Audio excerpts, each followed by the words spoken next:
Okay, what did you say? Carino? He's on his way in? Okay, hold it right there, cameraman. Wait, let's try to get him up. Let's try to get him. Here he comes with his group. Holy cow, I can't believe all the people he's got with him. All right, let's go.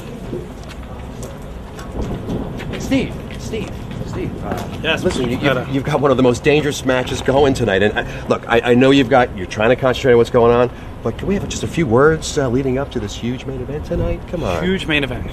You want a few words. I haven't spoken enough over the last few months.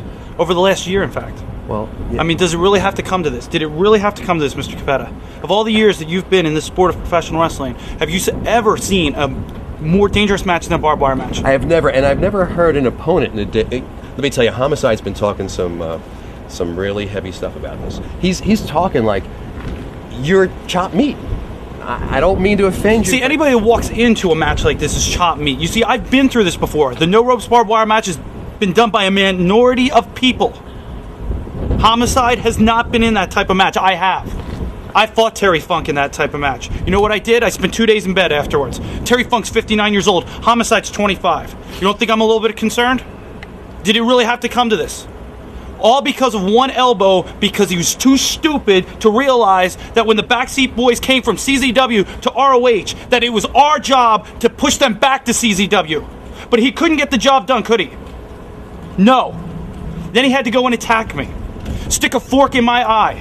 Almost cause blindness. Blindness. Do you understand blindness? You wear glasses. I understand. I understand what you're saying. Then at the anniversary show, did he not cause a riot? Was he not the person that caused a riot? I didn't cause a riot. I came here to do my job. But no, then there's a riot. And then, in August, finally, Homicide Carino, one more time, what happens? Slaps me in the ear. It's Wrestling 101, never hit a guy in the ear. Hits me in the ear, ruptures my eardrum. Happens to a million guys. No, my eardrum gets placed outside the ear. Outside the ear. I can't hear, Mr. Capetta. I can't hear in this ear. I go to a nightclub in Tokyo, Japan with my man Mac here. Beautiful girl talks to me. Know what I see? I can't see anything. I can't hear anything. All I see is this.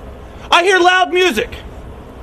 2 years ago, she would have been back at the hotel. But because of Homicide, that's not going to happen. So tonight, this is the end.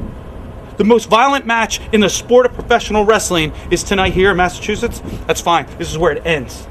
I've been in this match. I know how it works. Homicide, you talk a good game. You talk like I'm going to be mincemeat. No, pal. You're going to be mincemeat. You see, I've defeated you before. I never tapped out to you, Homicide. My friend here took it upon himself to throw in the towel because he cares for me. So you don't have people that care for you, Homicide. Everybody's using you. ROH doesn't care about you. Yeah, ROH don't care about you. Stokes don't care about you. Your posse don't care about you. You know what you are? You're Mike Tyson right now. You're the guy that's making the money for ROH and everybody's trying to ride the train. And people talk about your ego. People talk about your ego. I mean, think about the ego on this guy. Yeah, you want to talk about overrated and a big ego. You look at Homicide. Homicide, look at yourself in the mirror. If it wasn't for me, you would still be here. If it wasn't for me, you never would have went to Japan. If it wasn't for me, you wouldn't be main event caliber here, Ring of Honor. You owe your whole career to me, Homicide. And tonight, the gratitude that you have lacked, the gratitude that you have not shown me, Chuck LeGrand, Bobby Cruz, the young boys, and even my young son, tonight is my redemption. Because tonight, Homicide, your career will be ended in the most violent match. I hope he is talking that choppy talk. I hope he is, because he needs to be. Yeah. I hope he realizes how serious this is. Right. Now, listen, one thing that you should be aware of is that tonight, because of the importance of this match, we're going to have camera crews following you and Homicide throughout the night. What's the big deal? What's the big deal? I got nothing to hide. Just so you know. Just you think I'm going to hold a weapon on me? I'm not the guy that stabs people in the eye with a fork. All right. I'm not the guy that slaps people in the ear with the palm of his hand.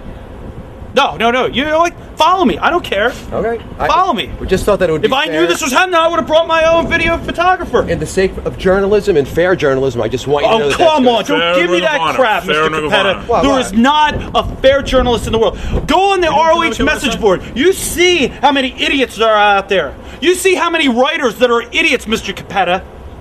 Well, journalism is dead.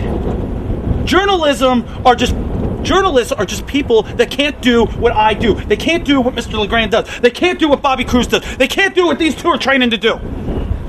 That's all journalism is. I understand there are critics out there, and I understand there are backseat promoters. I understand that. But, you know, there are some people that have observations, and there's some people that have opinions, and they may not match the way you see things. You know what? I don't care about people's opinions. At the end of the day, opinions don't matter. What's going to happen? You're going to look at the result of the match, and that's what's tonight, gonna for once, I don't care about the money. I don't care about the glory. This feud ends. Tonight, you'll see the end of Homicide in ROH. Whew, strong words. Strong words. I can back them up. Oh, man. Let's see if we can find Homicide. Yeah, you might see Homicide in the crack out. Maybe down here.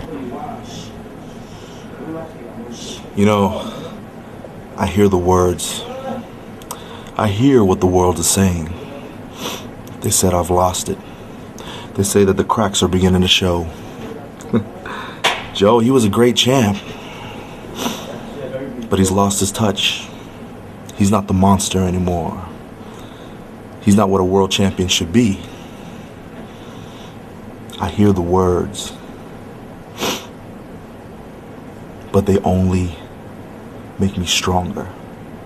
You see, they say that fire tempers the soul. And as of right now, I've been burned to death. Whether it be the Briscoes or even my own partner last night, AJ Styles.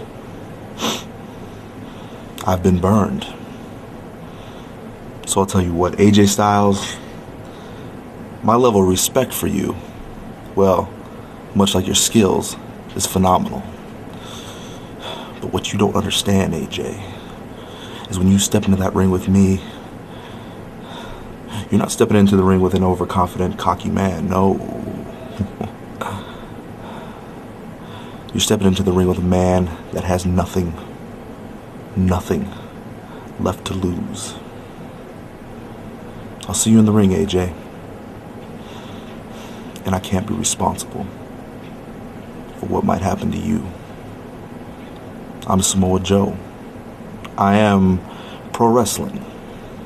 And I'm still your Ring of Honor World Champion. All right, everybody, come on, cameraman, come here. I think Homicide's on his way in. Come on, let's get a scoop here, buddy. Woohoo! Excuse me, please. Excuse me. That's about $20. Who's there, Gary? There he is. There he is, Gary. There he is.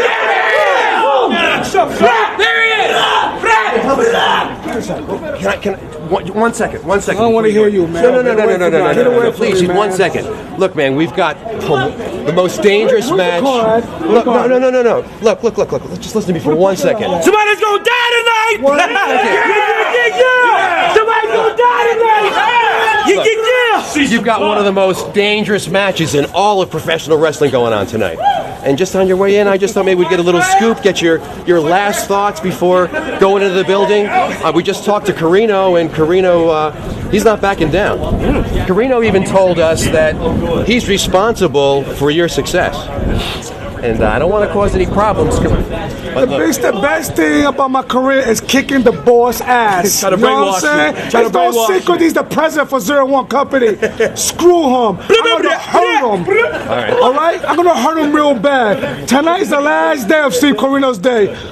Look, I also want you to know, throughout tonight, the camera crew is going to be going back and forth. Look, and man, I'm looking for my car. This is important, and look, you need to know. Yo, be like Michael Jackson and beat it, son.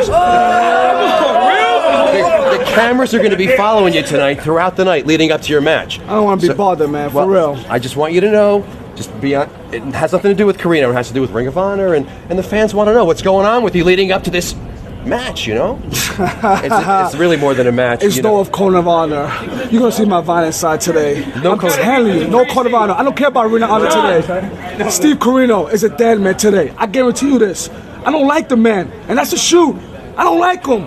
I'm going to hurt him today. Now, where's this goddamn parking lot? I'm looking for my car right now, man. I have no idea. Peep this. We've been chilling with Master P, and he taught us how to deep fry on the real. So we gonna destroy him. We gonna deep fry tonight on the real. You gonna die tonight. Somebody's gonna die tonight, baby. Yeah. I don't want to be bothered today. Let's go, baby. You hear me? Hey, I just carrying a I don't want to message. be bothered. Just carrying a message, Homicide. Let's bounce, son. Kick his ass, Homicide. All right, everybody, tonight, main event. It's going to be for all the marbles. It's interesting. Both men claim that their opponents will not leave the ring alive. Strong words can't be stronger.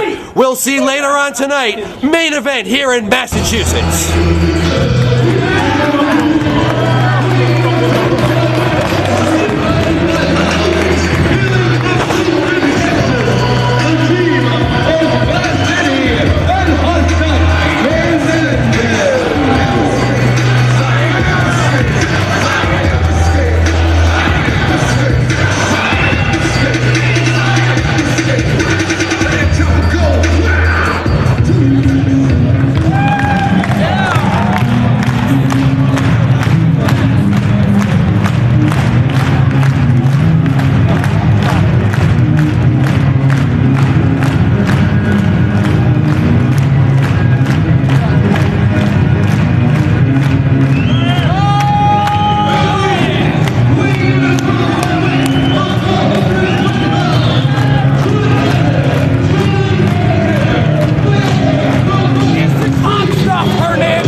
Hello, ladies and gentlemen. Welcome to the latest ROH home release. We are here in Framingham, Massachusetts, just outside of the Boston area. It's War of the Wire. The show is going to be headlined by a barbed wire match tonight.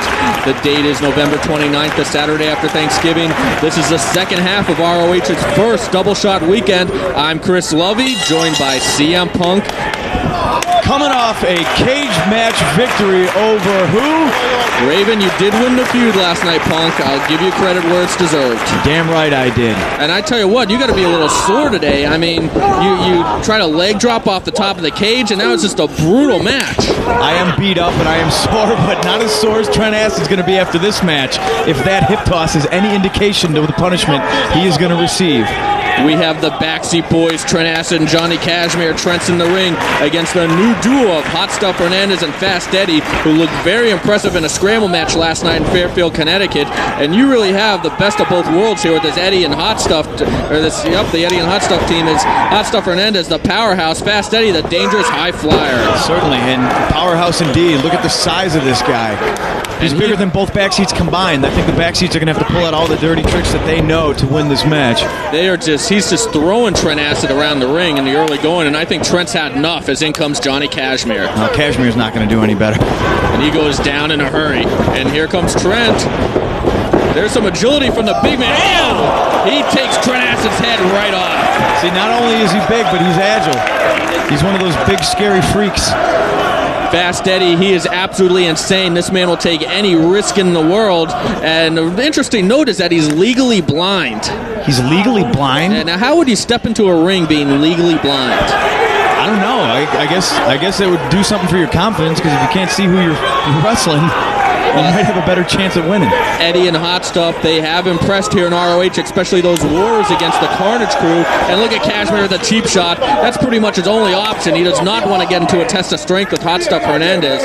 The Backseat Boys, they were shocked when they lost the ROH tag team titles in their first title defense. A tradition continues to Special K of all people. They have since rebounded with 2 impressive victories, including one in that impressive, insane scramble cage at Main Event Spectacles. And that's a match that everyone is talking about. I think Hot Stuff Hernandez is about to turn into the Incredible Hulk here. He is pissed Cashmere keeps throwing those hands at him.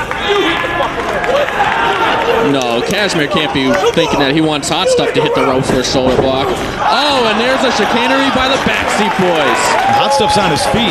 Fast Eddie's in. Fast Eddie not going to let his partner be taken advantage of like that. Oh, he didn't see that one coming. Oh. And there goes Hot Stuff Hernandez. He is on the floor right now. I think maybe because he's blind, he forgot to wear his knee pads.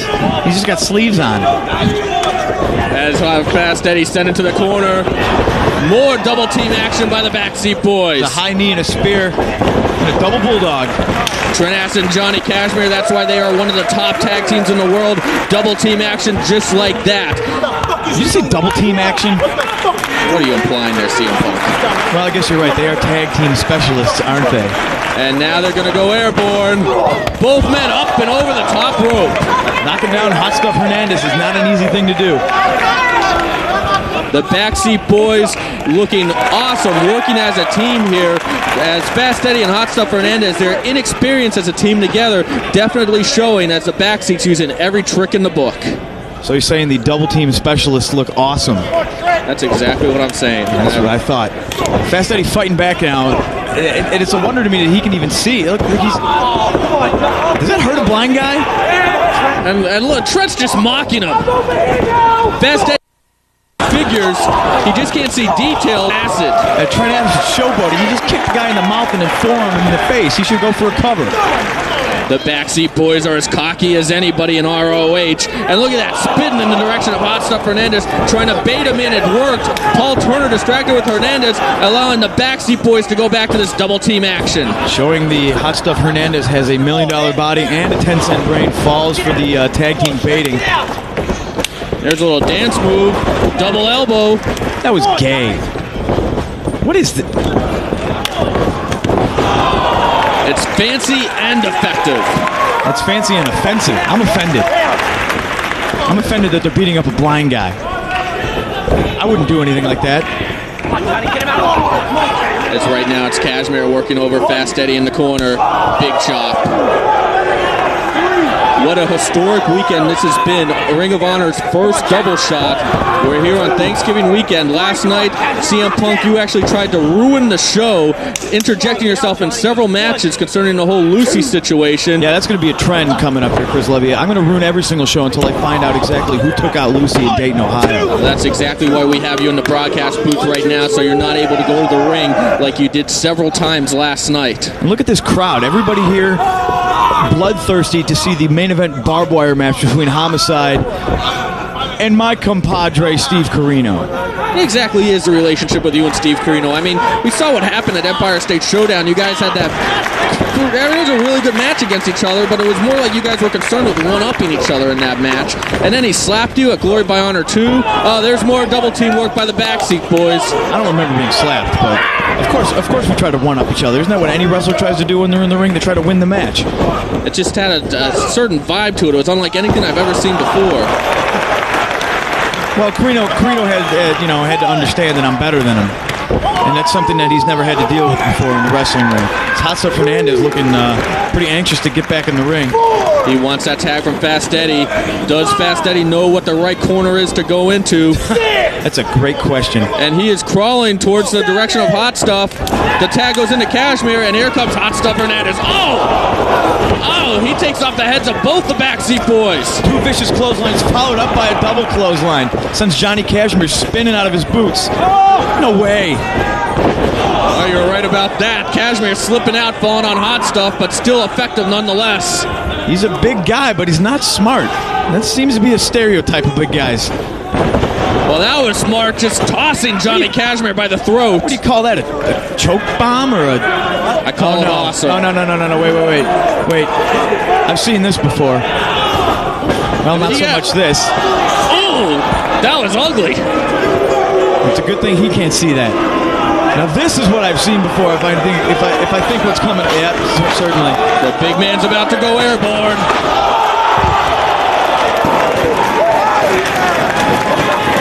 Well, that'll certainly get the crowd back in a hurry. Very impressive agility by the huge Hot Stuff Hernandez. Just like the Incredible Hulk. You know the Incredible Hulk can't fly, but if he jumps hard enough, he can jump 3 miles. Keep it in the ring. It wasn't much. Just like Hot Stuff Hernandez. As now Fast Eddie tossing Trent Acid back into the ring. Stomps him. Eddie going up to the top. At this point, it's anybody's game. And Trent Acid cutting him off. Both teams have taken an enormous amount of punishment. I'd actually say Hot Stuff is the fresher out of the 4 people. Hot Stuff definitely has been dishing it out more than he's been taking it. Not and a he chance. catches Trent Acid. What is this? Uh-oh, it doesn't look good for Trent Acid. He feeds him over to Fast Eddie. We've seen this before. That fall-away moonsault slam. Ooh! And that'll knock the wind out of both guys. You see Fast Eddie. No, Hot Stuff Hernandez should not have been concerned with the ref's count there. Should have been looking to keep Kashmir from making the save. I don't think Hot Stuff can count to 3. I don't know what he was doing there. That was inexperience right there by Hot Stuff Hernandez in the tag team scene. This new duo of Hot Stuff Hernandez and Fast Eddie. Can they defeat the seasoned veteran, the team of the Backseat Boys? And right now they have something big in mind. What's it going to be? Oh, a kick to the back of Kashmir. That was interesting. Tag team innovation by the blind guy and the big dummy. He just grabs Trent Acid and tosses him from the ring.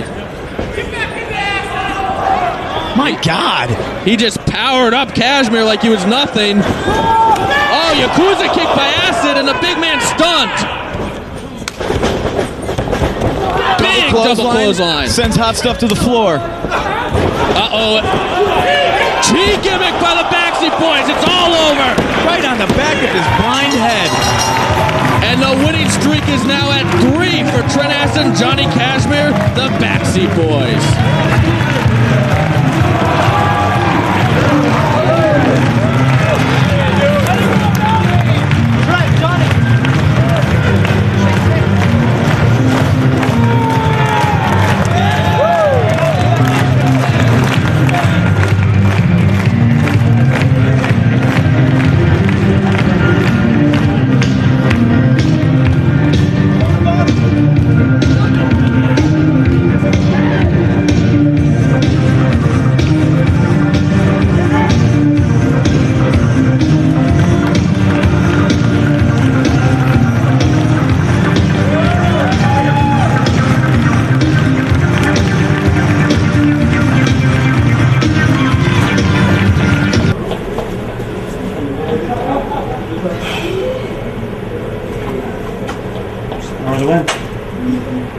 You ready?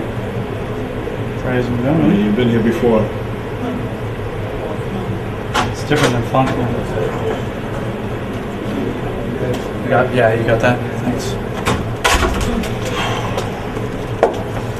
So those are things, man. These are things that I learned from Dustin. There's just I'm not gonna cut my hands up. no. There's just so many advantages you have that he can't even begin to think about. I mean, once he gets in there, it's gonna dawn on him how very real this is. Yeah. Because to this point, I don't think he realizes it.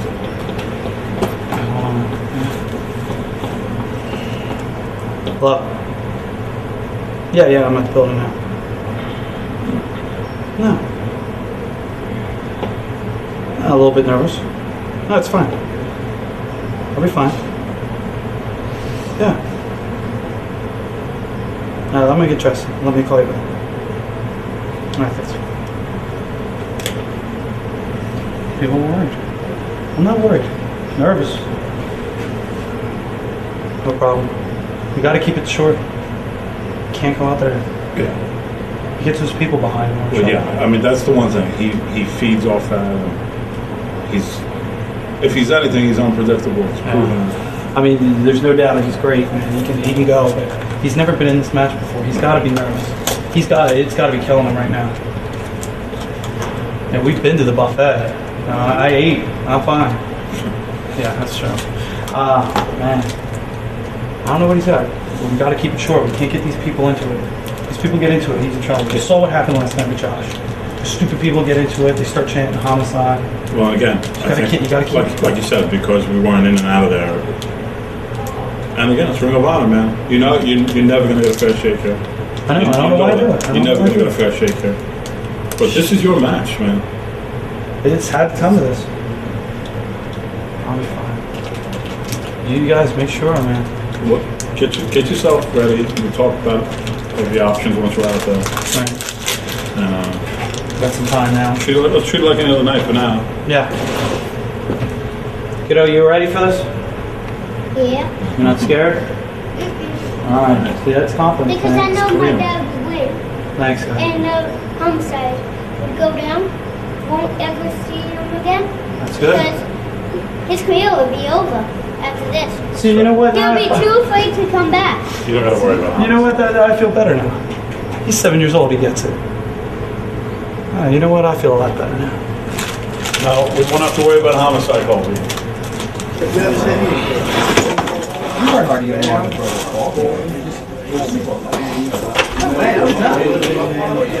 Instead of you turning like you are. That's right. Okay, what was that?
It's tag team scramble action time.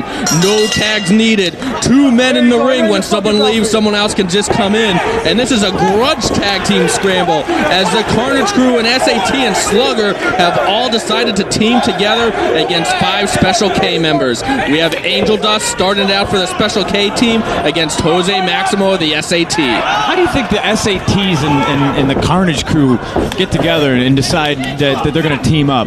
That's how much the hatred is for Special K. Special K scoring one cheap win after another. No respect for anything. I hate these rich kid ravers myself. You don't got to tell it to me. I mean, here I am, CM Punk, straight edge. I'm drug free. I'm alcohol free, and here I am calling a match between a bunch of drug addict kids, some drunks, and a couple Mexicans. Don't think I'm not comfortable with this.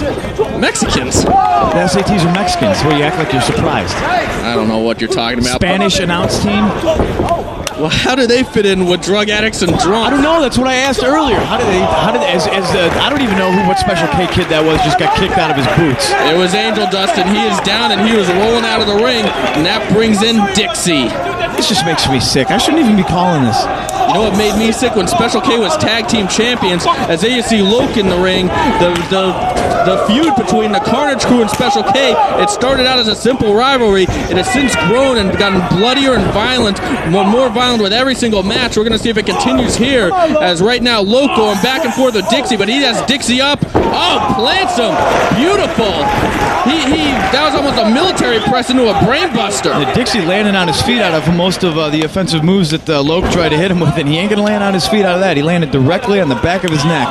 Dixie rolling out of the ring. I think he had to after that impressive move, as now we have Joel Maximo coming in from the SAT and Hydro from Special K. And now we have some back and forth action. Hydro into the ropes. No, beautifully done by Hydro. Nice satellite head scissors into an arm drag. And there's a nice Huna Corona by Joel Maximo. Like Hydro landed on his face. This kid's put together, too. I don't even know why he's hanging out with Special K. I don't know why any of these kids are living this lifestyle. If they just got serious, there's no telling how good they could be. They all have all the potential in the world, as Joel is lighting up Hydro, and Hydro's not taking it. Look at that, spitting right in his face, firing back. Oh, but that kick stops Hydro right there. Hydro pops up. Oh, and he gets taken off his feet and spun around by that Larry. I don't even think Joel realizes how hard he hit him. Punk, I got a little scoop for you. You might want to consider getting in the locker room and warming up because the Gauntlet Series is next, and you're in first. Who said I'm in first? I don't know how you're going to go through 4 guys to win this one because you have to be in bad shape. First, shut up. You're in first, and you had that war with Raven last night, and now you got to go through 4 guys to win. But right now we have Lid in there with DeVito. What is this? Did this kid just jump ship? What's with his life vest? I have no idea what's up with this ring attire. This kid is just a brain dead idiot. He had a Harvard education handed to him. Instead, he took all his parents' money, wasted it on drugs, and is now brain dead. Do it again, DeVito. And DeVito's teaching him a lesson. First class white trash, the Carnage crew. They have their nagging families, their miserable lives, their crappy jobs, and they take out that aggression on the rich kid raving Special K. This is like upper class teenagers versus working class homeless people. And there's a big backdrop. This kid looks like a retarded Marty McFly from Back to the Future with his life vest on. Well, he's had enough as he's rolling out, and I don't blame him. DeVito's as angry as ever. DeVito beating him like a redheaded stepchild, and he's challenging any other member of Special K to get in there. And all that's left is this goofball Hijinks. And Hijinks is faced with Slugger. This should be interesting. And look at his face. I'd be worried too. Slugger, the former personal security of Special K. That's not going to hurt him. Hijinks, no chance against a big man trying to shake his hand. Maybe he should have done that before the match when they broke the code of honor by not shaking hands. And what's Slugger doing? Oh, he just beats him down. Nothing fancy about that. The man's called Slugger for a reason. And this ain't ballet, this is wrestling. Big Samoan drop. Hijinks better get out of there if he knows what's good for him. And here comes DeVito. And both Carnage crew members in now. Oh, they're going to beat this kid up. Loke and DeVito, they've suffered a lot of cheap losses to Special K recently, including that tag title match at Empire State Showdown, and they want retribution, and they're getting it now. Here comes Dixie. Nope. That didn't work. Dixie tried to clothesline both members of the Carnage crew. Now they got him in some kind of an interesting submission hold. Hydro in. Joel stops him. And now enough for the SATs. What do they call this? I don't know what they're going for here. Angel dusts in, and he gets dropped hold on the Hydro. And look at that. We got a crab, a chin lock. Oh, Slugger's taking care of Lit. I don't think Slugger knows any submission holds. He just knows ground and pound. Well, I take it back. I think he's just going to stretch him. Man's got an interesting surfboard on Lit. And are you serious about me being first in the gauntlet? I am deadly serious, and that's next. Who's my opponent? Jimmy Rave. Oh, okay, no sweat. No sweat. No sweat, I'm not worried about it. The kid's 19. I don't even see how you can step into the ring tonight after what you and Raven did to each other last night. That was just a war. It was a war. That's what Ring of Honor is. It's a war of attrition. That's what tonight is for me. I'm going to go through 4 other guys and become the #1 contender for the Ring of Honor World Heavyweight title. And if my first guy is Jimmy Rave, that's a cakewalk. I mean, who's Jimmy Rave even beat in Ring of Honor? Jimmy Rave, he's had a rough time. We'll get to that in a minute, though, as we have a bunch of dives right here by the Special K members. 2. Double tope and a moonsault. Wait a second. You can't possibly be thinking. Slugger's looking to the floor. I've never seen this man fly before. Slugger's been watching Hot Stuff Hernandez tapes. So wait, you're not kidding about me being first, right? I'm not kidding. Did Gary Michael Patetta tell you that? I have my sources. And here comes Slugger. Oh, everyone runs out of the way. No one wants a piece of Slugger. I don't blame him. Can you imagine that man landing on you? I knew he wasn't going to die. I knew it. It's because he's lazy. Everyone brawling on the floor now. It's breaking down. Now he's going to the top rope.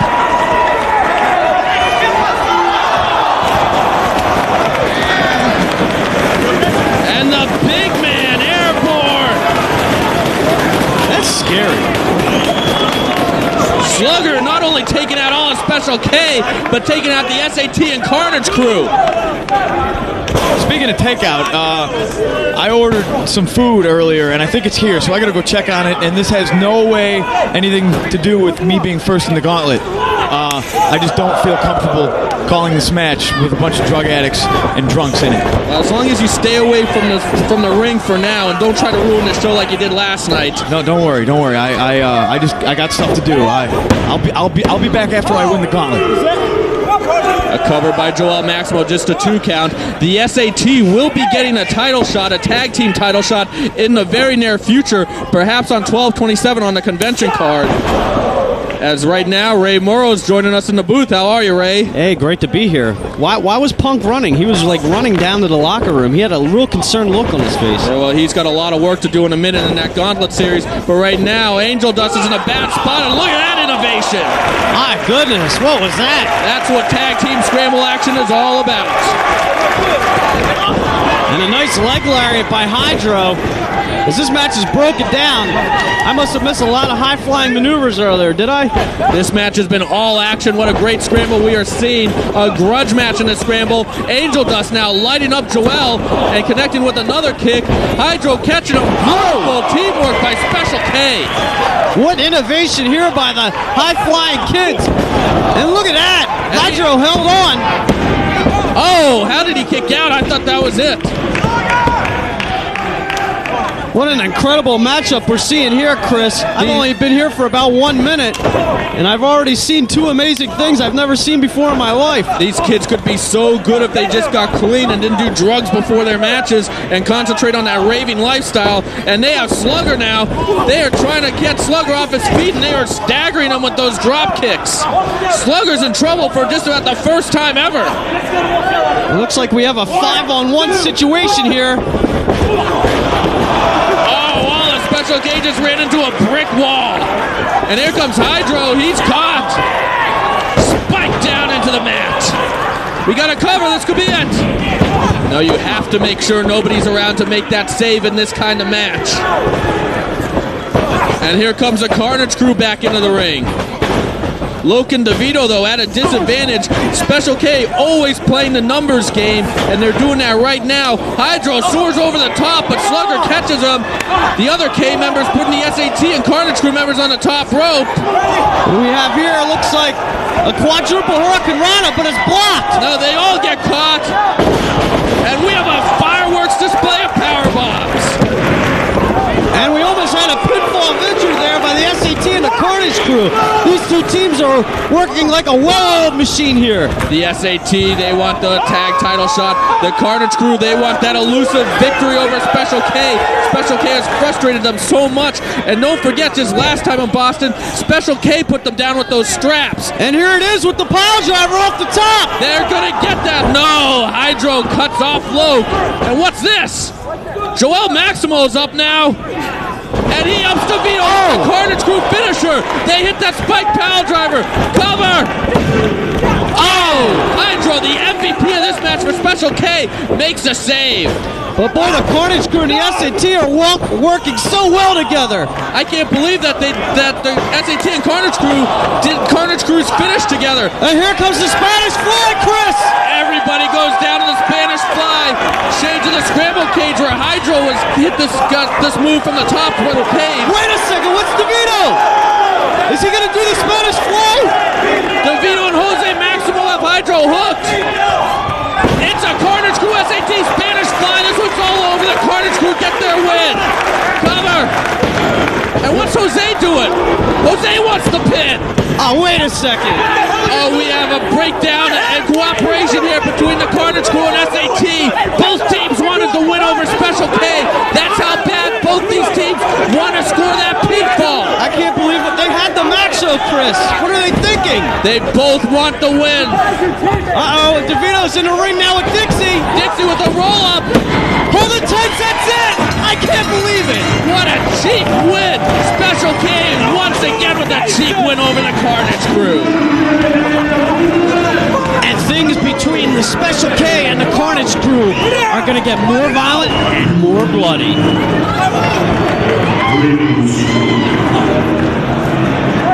Turn up the lights.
Last night I vanquished my greatest enemy, Raven. I climbed out of the cage, both my drug-free feet hit the floor before his, and I was declared the victor of the feud of the year, no matter what anybody says.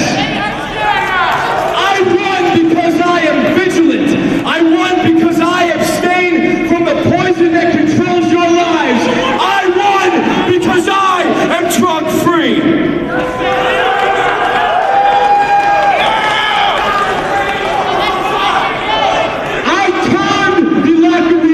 Upside down and inside out last night, and still have come to no single conclusion. So tonight, the same thing goes.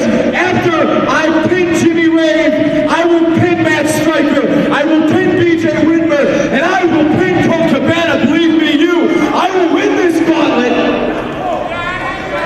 I will get my shot at the Ring of Honor Championship, and before the night is over, I will know who took out Lucy in Dayton.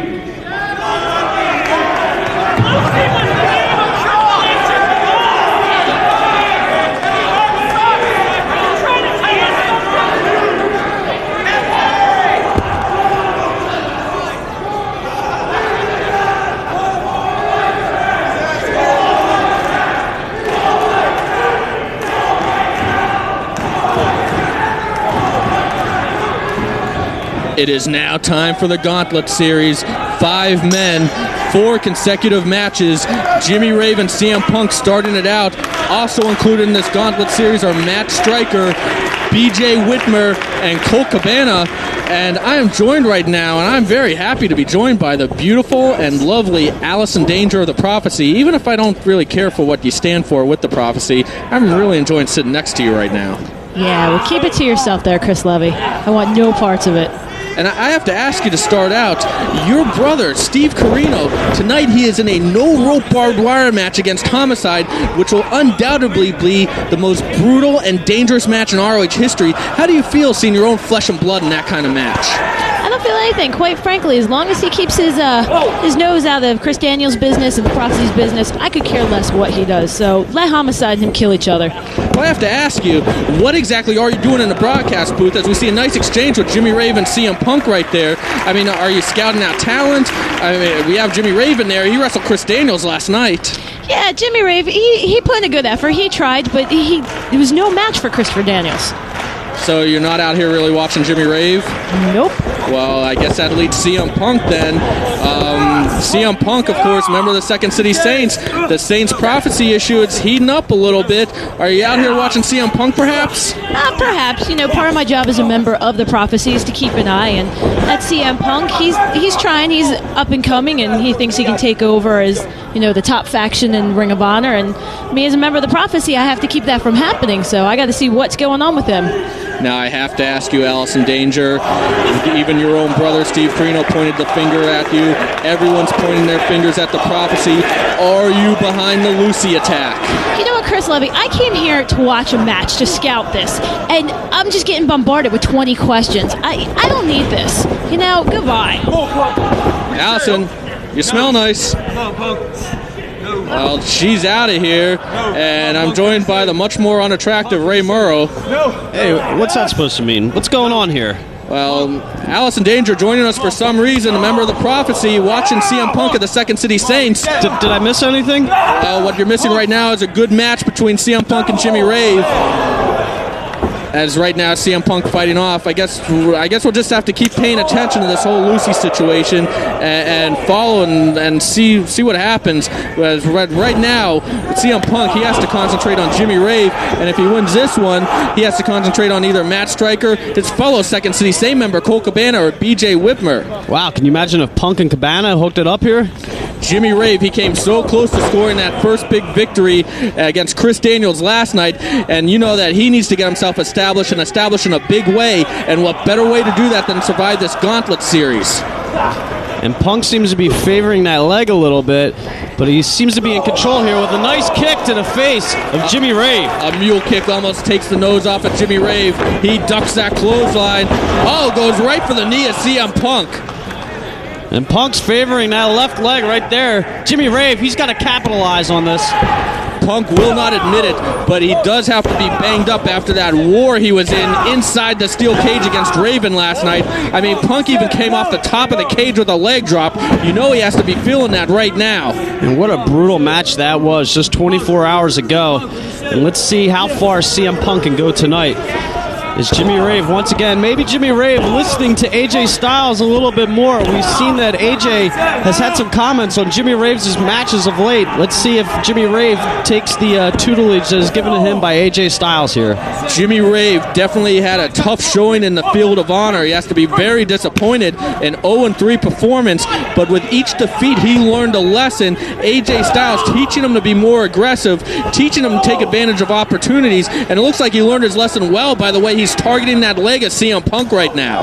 Well, I think that's what separates the best wrestlers from the mediocre wrestlers, the people that make the mistakes but learn from the mistakes and capitalize from what they did in the past, and they use it for their benefit in the future, as Jimmy Rave is doing right here as he is picking a body part of CM Punk, and he's trying to go for victory here. It definitely can't hurt when you're learning your lessons from someone the caliber of AJ Styles. And look at Jimmy Rave like a shark on that leg, but Punk with the big boot catches Jimmy Rave right in the face. And Punk off the top, but Rave catches him. Beautifully done by Jimmy Rave. Working on that knee right now. Punk has to be in a world of pain. He is trying to push himself up.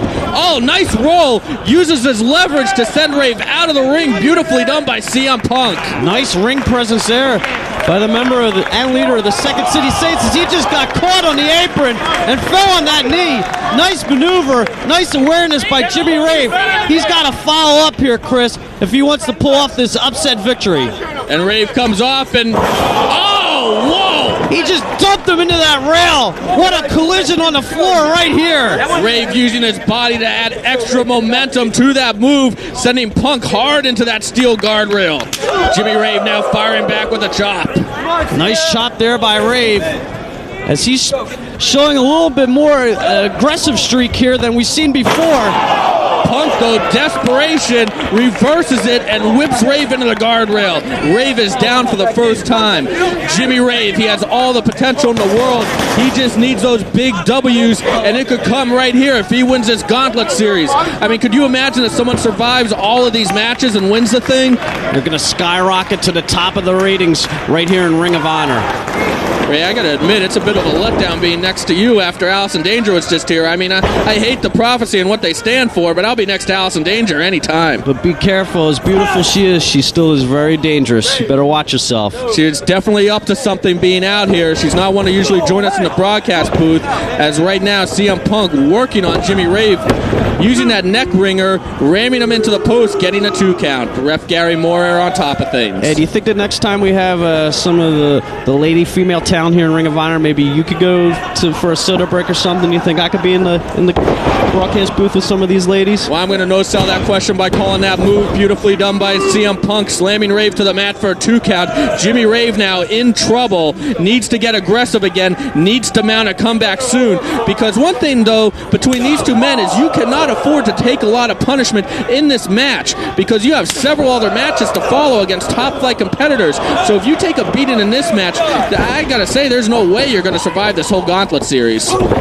And a nice baseball slide kick right to the face of Jimmy Rave. And I got to ask it, Allison Danger was here. Did you bring it up, the whole Lucy issue? What did she say? She stormed out when I asked. She stormed out? I got to say, the fingers are definitely pointing at the Prophecy for the Lucy attack. It was Wrath of the Racket, where she was taken out. No one knows by who. CM Punk has been on a quest to find out. And look at that, a neck ringer into a suplex. Beautiful by CM Punk. And Jimmy Rave, he's feeling it. He looks like he's out on the floor as we see Punk still favoring that left knee there. The knee definitely bothering CM Punk, and I got to give Punk all the credit in the world. I mean, last night he was in that bloodbath against Raven in a steel cage. Now he's in a technical match, and he's looking good in both cases. I might have spoken too soon, though, as Jimmy Rave going back to the knee. And we have a sleeper hold in the middle of the ring. Punk trying to wear down his young competitor right here as Jimmy Rave drops down. Let's see if we can get a knockout here. Jimmy Rave has to get to his feet. CM Punk is cutting off all the oxygen flowing to the brain right now. And referee Gary Moyer is going to check on Rave right here. That's a 1. And we got a 2. One more time and it's over. CM Punk moves on. No, Jimmy Rave showing some heart, showing courage. He's trying to come back right now. He's trying to get that second wind. Even though Jimmy Rave has been on a losing streak of late, he has really impressed me by his actions in the ring, as he's just getting better by the day. Punk trying to go for that sleeper hold, but Rave going right to the knee again. That knee is causing a lot of trouble for CM Punk.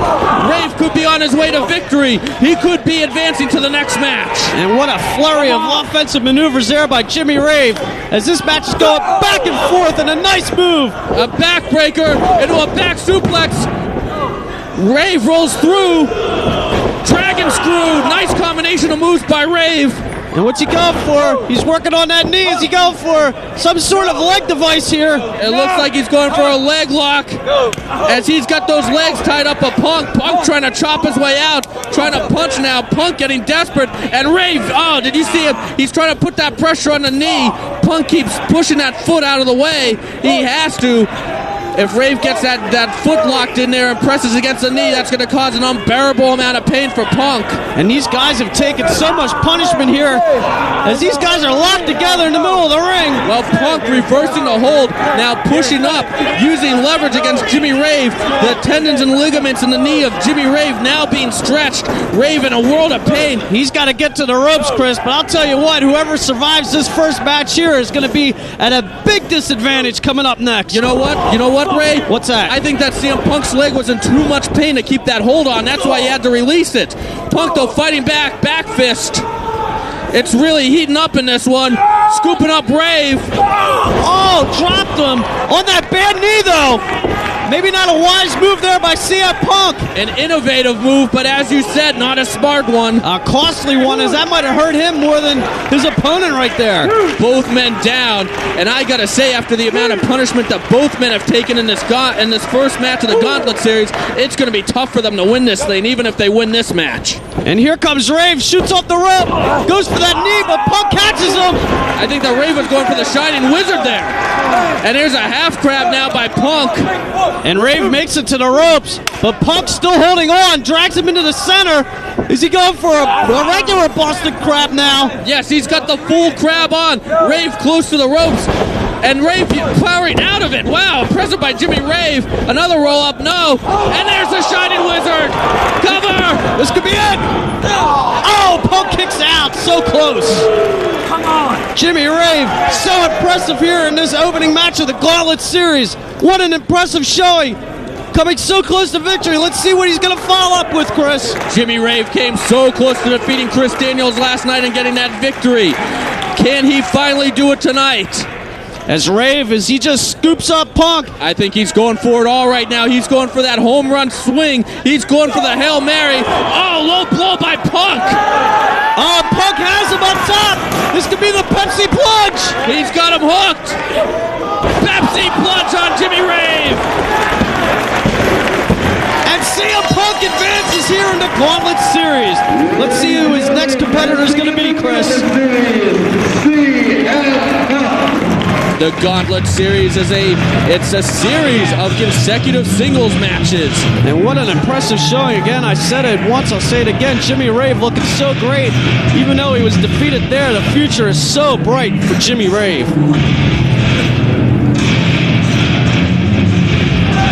Hey, you know whose music that is, Ray? That's Matt Striker's. Matt Striker, and that's bad news for CM Punk, because what is Matt Striker the master of? The Striker Lock. And that targets the knee.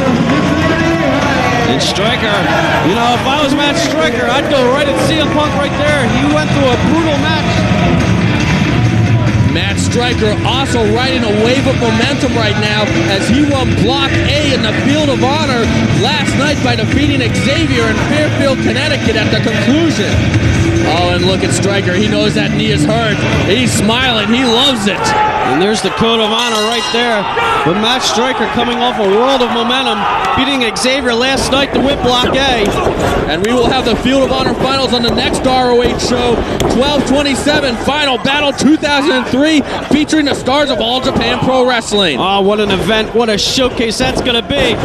CM Punk aggressive in the early going. He has to be to protect that knee. He is taking it to Matt Matt Striker, he has to end this match in a hurry. And look at Punk, fist and fire, and now he's choking him. I don't agree with the dirty tactics of choking a man, but I understand why CM Punk is doing it. He cannot let Matt Striker get any sort of an advantage in this one. CM Punk battered, bruised, with an injured knee after that grueling match he just had against Jimmy Rave. Matt Striker entering this match as a fresh man with a wave of momentum behind him. And Matt Striker, I guarantee once you get a hold of that leg, it's going to be all over. CM Punk is going to have to be on the defensive here. He's going to have to watch out for Striker for all those moves. A master of submissions as Punk, roundabout he goes. Up and over, underneath. Punk trying everything to avoid Matt Striker going after the knee. And what Striker doing? Well, there's some mind games there. Punk pointing at the knee, and look at that! Punk let his guard down. He thought Striker was just tying his boots. You usually don't see CM Punk make a mistake like that. What a mental mistake by CM Punk right there as Matt Striker just fooled him into a false sense of security almost there. And Matt Striker capitalizing on it. Very intelligent wrestling by Matt Striker, and he is going straight after that knee. Punk, desperate thumb to the eye. That stops Matt Striker for now, but Punk can barely walk. Matt Striker, you have to watch out for two dangerous weapons from him. The first, of course, is a Striker lock. The second, the Death Valley driver. He can pin you or make you submit, and you know he wants to make CM Punk submit since CM Punk has that wounded limb. And look at Striker again, capitalizing on that left knee right there. Kind of close to the ropes, but Punk fighting still for his life. He's gone through a war already. CM Punk doing anything he can to stop Striker from getting that advantage, but all Striker has to do is kick the knee, and that's what he's doing right now. Sound strategy here by Matt Striker as he has CM Punk in a big disadvantage here.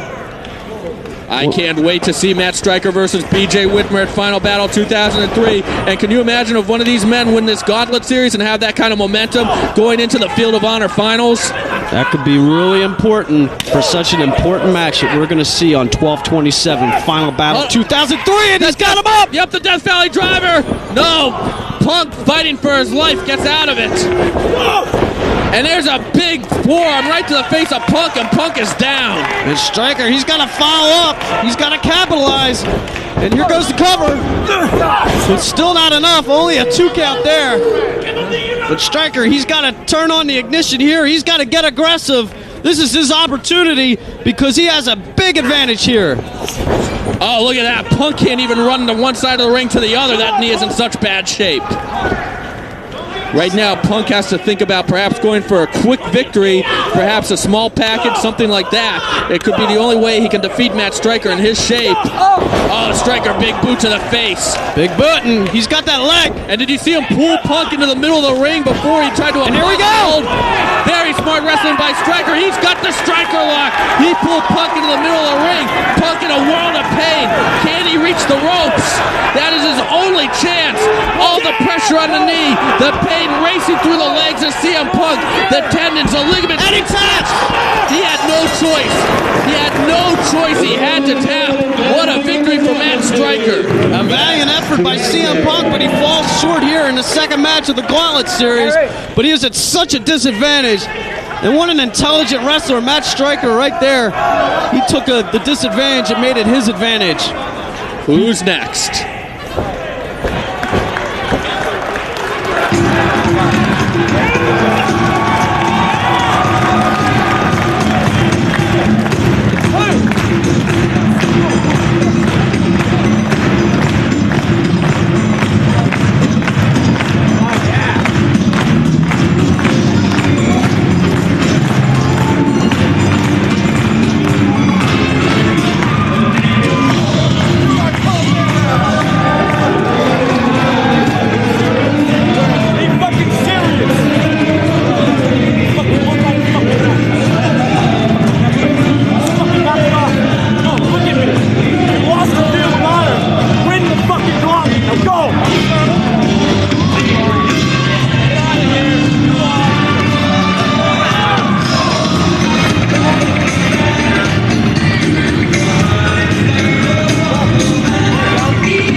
Matt Striker has already put down one member of the Second City Saints. Can he put down the other member, Colt Cabana? And there, the code of honor right there. I tell you what, Ace Steel has to be keeping track of this right now in Chicago, and he is not going to be a happy man if both his Second City Saints members lose. Not a happy camper will Ace Steel be. But you saw Colt Cabana walking around the ring and everything. I don't know. Matt Striker wrestled one match. If I was Colt Cabana, I'd get in there hot and heavy. I don't know about you, Chris. Colt Cabana is taking his time.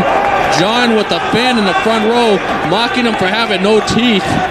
Maybe he believes Matt Striker's momentum was so hot he wanted to slow it down a little bit. Who knows what's going through the mind of Colt Cabana, though. I'm just looking forward to good times, great memories later on tonight. It's a hot segment, I'll tell you that. I got a little scoop for you, Ray. You know who the guests are? Wow, who's that? The SAT. The SATs on Colt Cabana's show? It's going to be crazy. And right now, Colt Cabana, I definitely think he's trying to get in the head of Matt Striker right now, taking his time, playing some mind games. It seems like right now he's just stalling, jawing with the fans, even that he's having trouble with the fans, but really what he's doing is trying to frustrate Matt Striker, trying to get him out of his game mode. Kind of like when a field goal kicker comes out and the opposing team calls timeout to give him a couple minutes to think about it. He's trying to ice the competition. That's what he's trying to do. Let's see if it's successful here for Colt Cabana. Colt Cabana has to be very disappointed after losing that Field of Honor Block B sudden death playoff last night. So you know he wants to rebound with a big victory here. And Striker looks like he's getting a little frustrated here. Cabana up to his usual shenanigans. The crowd's calling for him to dance. And look at Cabana. I can't believe what we're seeing here. Man. And look, I think he is. The mind games are working. Matt Striker frustrated. The crowd calling for music and Cabana mocking them by pretending to play a violin. That's just pathetic. What is going on here in ROH? And we saw what happened in Main Event Spectacles with Alice in Danger. And there's the music, and Cabana's not giving the people what they want. Colt Cabana first playing mind games with Striker. Now he's playing it with the crowd here in Boston. And I thought when this Gauntlet series is going to have, this is going to be a total pure wrestling spectacular, but looks like Colt Cabana is putting in his own style as well, and Striker not too happy about what's going on here. Is Striker just trying to dance? I have no idea. And now we finally have a lockup in this one. Striker going after the arm of Cabana. Cabana, of course, having a little bit of shoulder problems lately, but no big deal. But Striker probably knowing about that, maybe trying to go for that arm and shoulder. And he is right now, still has the advantage on Colt Cabana, the Second City Saint member. A test of strength right here. And look at Matt Striker, he's in tremendous condition. I still can't get over that Good Times, Great Memories last night with special musical guest Julia Smokes. It was pretty heavy, I'll tell you that. That was a spectacle. And there's a shoulder block. Down goes Striker. Up and over goes Cabana, and he gets met with a leg lariat. Cover.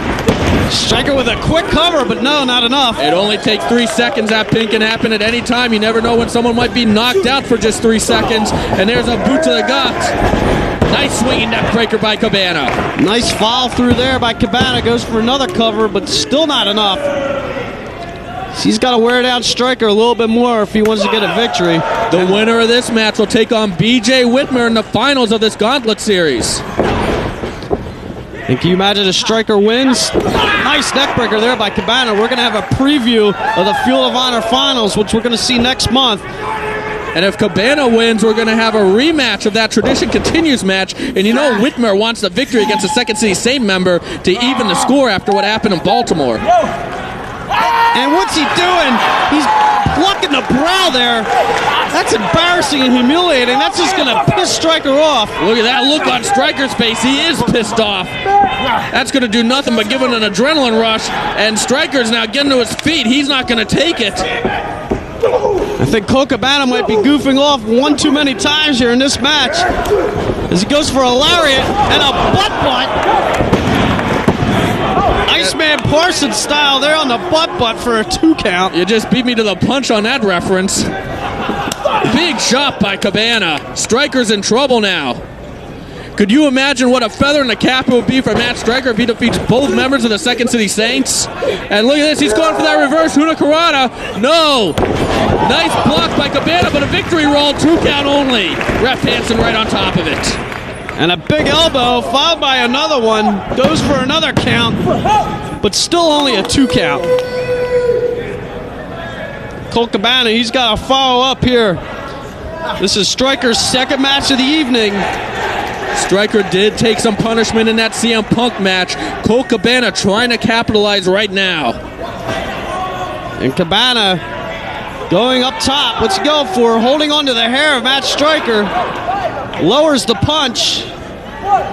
Cabana, he might be taking a little too much time though, Chris. And another punch. Matt Striker definitely weary. What's he going for here? I don't know, but Striker firing back with a chop.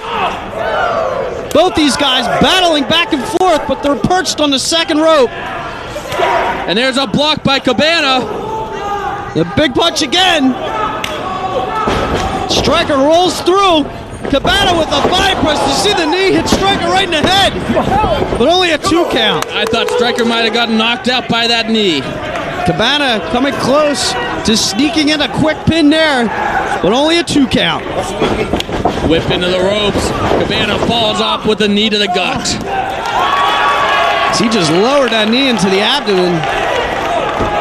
And now, what's he doing? Stretching? Calisthenics are done in a locker room, not during your match. Wasting time. This could bodes well. Striker catches him on the top rope. Beautiful suplex. Striker scaling his way up the ropes. Cabana's in a world of trouble right now. Striker needs to get that second win. He needs that adrenaline rush. And Striker just climbed those ropes like a cat and just tossed Cabana for a ride as both men are down. Let's see who's got more gas in the tank here, Chris. Both men to their feet. Cabana runs in. No. Striker moves out of the way. Fires back with a right hand. A chop. Another chop. Cabana's reeling. Cabana whipped into the ropes. Oh, Luthes press. Wow, you just beat me on another 80s reference there. As he goes for a moonsault in the ring. This could be it. Oh, the Cabrera almost brought victory for Matt Striker there, but not enough. Striker not able to hook the leg. If he did, we might have had a pinfall there. Didn't quite catch the leg the whole way. With a chop there at Cabana, whipping Cabana in. A boot. And he gets caught in a power slam. Cover. Oh, he almost had him. Both men worn down in this back and forth matchup. And BJ Whitmer has to be loving it in the locker room right now. And hold on, Death Valley Driver attempt. This could be it. No, Cabana gets out of it. Hold on, Cabana's got him hooked. Colt 45. No, Striker blocks it. Oh, there's another knee to the gut. And a double knee to the head. Striker is dazed. Striker's in a lot of trouble here. Cabana has him and drops him down on the back of the head. This is it, Chris. Oh, where did Striker get the energy to kick out? Great effort by the Blockade Field of Honor winner, Matt Striker. This is the kind of intestinal fortitude that could get him a Field of Honor victory at Final Battle 2003 in 1 month. Looks like an elbow wash. First time I've ever seen that. Unique and effective by Colt Cabana. And a whip in. No, Striker blocks it. Striker now in. Cabana could be going for those double knees in the corner. No! Striker, he's got him up! That belly driver! Yes, he gets it! Cover! And that's it! Matt Striker will continue in this Gauntlet Series as he's going to face BJ Whitmer here. We are going to have a preview of the Field of Honor Finals. Matt Striker versus BJ Whitmer. And don't forget, the Field of Honor almost started with Matt Striker and BJ Whitmer in that qualifying match at Bitter Friends, Stiffer Enemies. That one ending in a draw. And wow, what a match that was at Bitter Friends, Stiffer Enemies. What a hard-hitting contest. That was definitely an underrated match of the year candidate in my book, because that was just an incredible match. So much on the line just for these guys to get into the Field of Honor. And we saw what happened during the Field Field of Honor. It's just the matches are just becoming so much more important, and they're just becoming that much better, though. Matt Stryker finished his block with a perfect 3-0 record. B.J. Whitmer, he was tied with Colt Cabana and Dan Moff in a 2-1 tie. They had a sudden death playoff three-way last night that B.J. Whitmer won, so he finished with a 3-1 record, and it's all going to come down to Final Battle 2003 between these two, but right now we're going to get an early preview. And it looks like B.J. Whitmer showing a little sportsmanship here as he came in, giving Matt Stryker a little breathing time here as we go for the handshake. Code of honor upheld by both men. Both quality athletes had tremendous years in 2003 here in ROH, really making a name for themselves, climbing up the ladder. And whoops, there's BJ, started off hot and heavy against Stryker. You mentioned sportsmanship before, but now Whitmer's getting a little bit aggressive. A little bit here, but these two competitors, we know the past, pretty much friends outside the ring, I guess. And it's good to see that these guys are moving along here in Ring of Honor, and I love to see matchups here, quality matchups, sportsmanlike matchups, pure wrestling matchups. There's a whip in corner to corner, down goes Matt Stryker. And he looks like he's going for a camel clutch, going for a quick submission. This is Stryker's third match of the night. I wouldn't be surprised to see him tap. He's taken a lot of punishment already, Chris. Matt Stryker, he has defeated both Second City Saints members, CM Punk and Colt Cabana. You know Ace Steel isn't going to be too happy about that one. BJ Whitmer knows that he just had two hard-fought matches, getting aggressive in the early going. Good tactic by BJ Whitmer. Plus, you got to think, if somebody gets a win in this one, they're going to have that little bit of a mental advantage going into the Final Battle 2003 match. And with a matchup coming up that looks pretty much, I couldn't call a winner between the two, so evenly matched, that one little advantage could be the deciding thing that's going to bring home the Field of Honor victory. 100% right about that one, Ray. BJ Whitmer knows it too. That's why he's taking it to Matt Stryker in the early going, unleashing some hard-hitting offense and a big suplex. And look at that, Whitmer holds on. Nice strength. Northern Light suplex, cover. And it's obvious right here early on that B.J. Whitmer has an advantage with stamina and energy. This is his first match. This is a fresh B.J. Whitmer going against an already spent Matt Stryker. And he's working on the neck. Another drop right there. Nicely done. Whitmer goes for the cover, and only a 2 count. Stryker has to go for a desperation Death Valley driver, just like he pinned Colt Cabana with.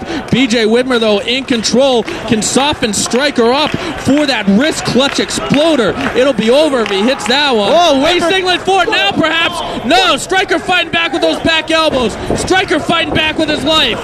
Roaring elbow didn't quite connect the whole way. You can tell Stryker's exhausted. And Whitmer's down, and this is just going to give a nice opportunity for Stryker to get some more oxygen in his lungs there. He needs to slow it down a little bit. He needs to get his wind back. As Stryker with a slight advantage right here, but see Whitmer, too much gas in the tank here. Stryker might want to perhaps take some sort of a breather, but those hard-hitting forearms aren't going to give him one as they're going back and forth. Stryker trying to grab what I guess would be his third or fourth win at this point. Can he get it? A boot, down goes Whitmer. Stryker now rolls over. Nicely done. Cover. Only a 2 count here, but I wouldn't want to go fist and fire here with B.J. Whitmer. He's got too much gas in the tank, too much energy. Stryker already at a disadvantage. I wouldn't want to get in a fisticuff showdown at this point. Stryker definitely might want to slow it down, start trying to work the knee maybe, trying to get some of that oxygen back. And Whitmer going for the high impact, goes up to the top. No, he gets cut off. He's caught by the forearm here, and Stryker has Whitmer perched on the top rope as he goes for a superplex.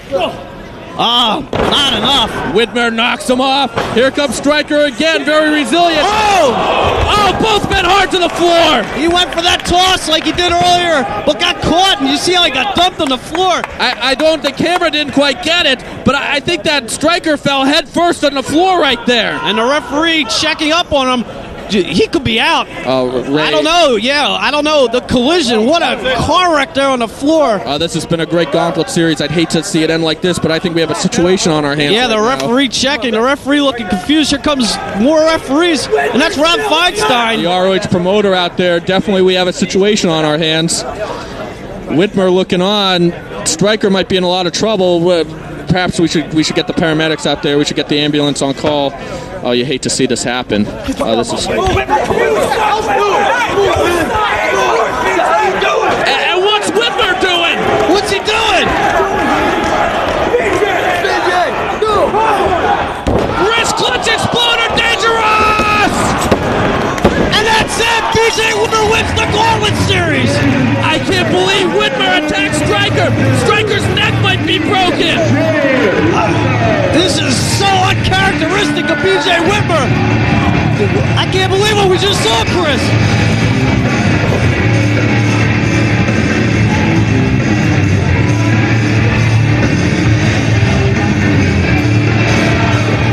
It's intermission time, Framingham. Another huge Ring of Honor card. You know, last night in Fairfield, we kind of butted into AJ Styles' locker room, and I think let's just check in and see what's going on, because he was being pretty nasty the other night. And why do you mess with it?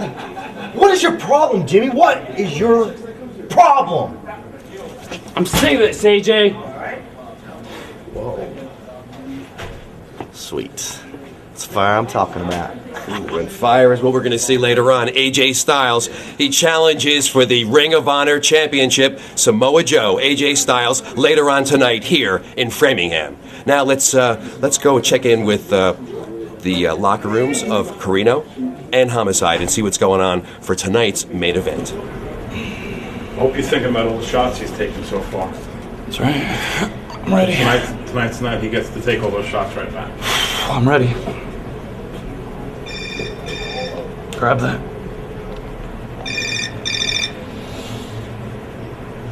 Wish. Hey.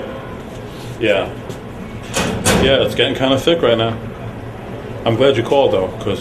Who is it? It's Brandon. Alright. Yeah. That's good. Figuring with your background, you might know better. What do you think he's thinking right now? Yeah. We kind of thought so. You think he'll pull out the fork? Absolutely. Think so? You think we're going to see that fork? Yeah. It's the oldest saying that there is. All's fair in love and war, right? All right. Yeah, look, he's getting ready, but believe me, he's thankful for the call. We'll speak with you soon, man. All right, be safe. Good. Just like I said, all's fair in love and war. Tonight's the night you give those shots back. That's right. This is what he wanted. Ear for an ear, baby. This is what he wanted. Not going through life. No hearing for nothing. He wants to make it personal, I make it personal. It's fine. You're nobody to somebody. Hey, killed you. Elevate your hay, baby. On the road to real. Yeah. I'm feeling it right now, son. You worked for this all your life, done. The anticipation of death was worse than death itself, kid. On the road to real. Let that Fort Green come out of you right now, broken arm. I love it. Yeah, he's a dead man tonight. He's a dead man tonight, y'all. He's dead, man. You dictate the pace, though, baby. He's dead, dog. Control aggression, He's baby. Dead, dog. Till you get out there. Don't waste no energy till you get out there, baby. Carino, I hope you're watching this. I am the Mike Tyson. I'm gonna eat your soul. I'm gonna eat your children. Tonight, brother. Elevate your hate! Oh, yeah! We are back from intermission. Joining this mixed tag team match in progress, it's Slick Wagner Brown and April Hunter against the Outcast Killers. Nice move by Slick on Omar Tortuga. Diablo Santiago right there. Slick Wagner Brown picks him up. Oh, nice backbreaker. And I'm joined once again by CM Punk. And how's that knee feeling, Punk? How does the knee feel? I thought you were going to ask me what kind of a mood I'm in. It's a little obvious how my knee feels. It doesn't feel good at all, or else I wouldn't have tapped out the Matt Striker lock. And now I come back and I gotta watch this. So now I'm not in a good mood. I will put you over and give you all the credit in the world. That was a heck of an effort. You and Jimmy Rave, a real solid match, and then that injured limb going into it with someone as dangerous as Matt Striker. The reason I tapped out is I have bigger fish to fry. You know, I just finished my feud with Raven, okay, and I was the victor. And even though, as much as I can taste how bad I want the Ring of Honor World Heavyweight title, I got to get to the bottom of who took Lucy out in Dayton, Ohio, and I can't do that with a broken leg. Oh, what a cheap victory by the Outcast Killers. Sorry to cut you off. The Outcast Killers defeating the hometown duo of Slick Wagner Brown and April Hunter. Cocky handshake by Omar Tortuga. There's Diablo with one. This has to be real disappointing for the Boston fans as their hometown favorites, Slick and April, on the losing end to the Outcast Killers. That's right. OCK, don't forget it. We ain't take off New York, Rocky. You know.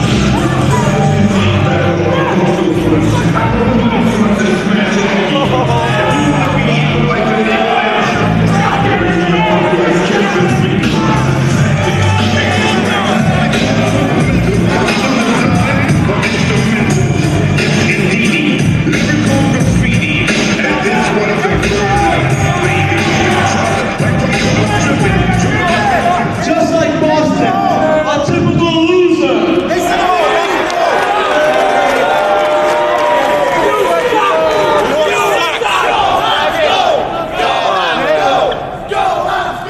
Everyone from Boston is a loser. You're a loser and you're from Boston. What? I'm from New York.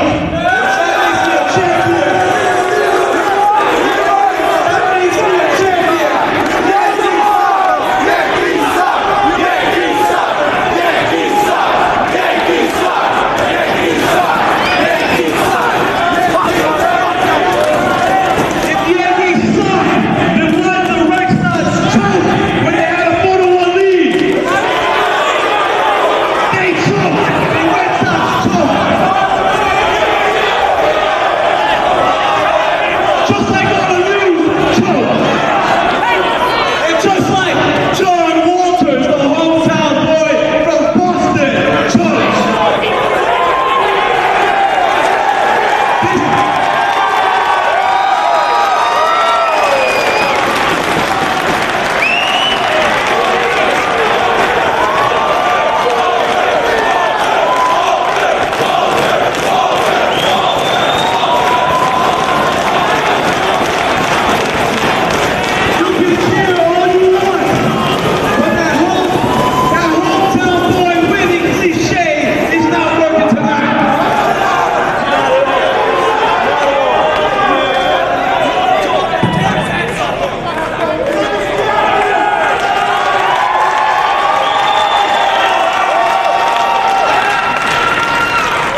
And if you haven't noticed already, this is my friggin' house.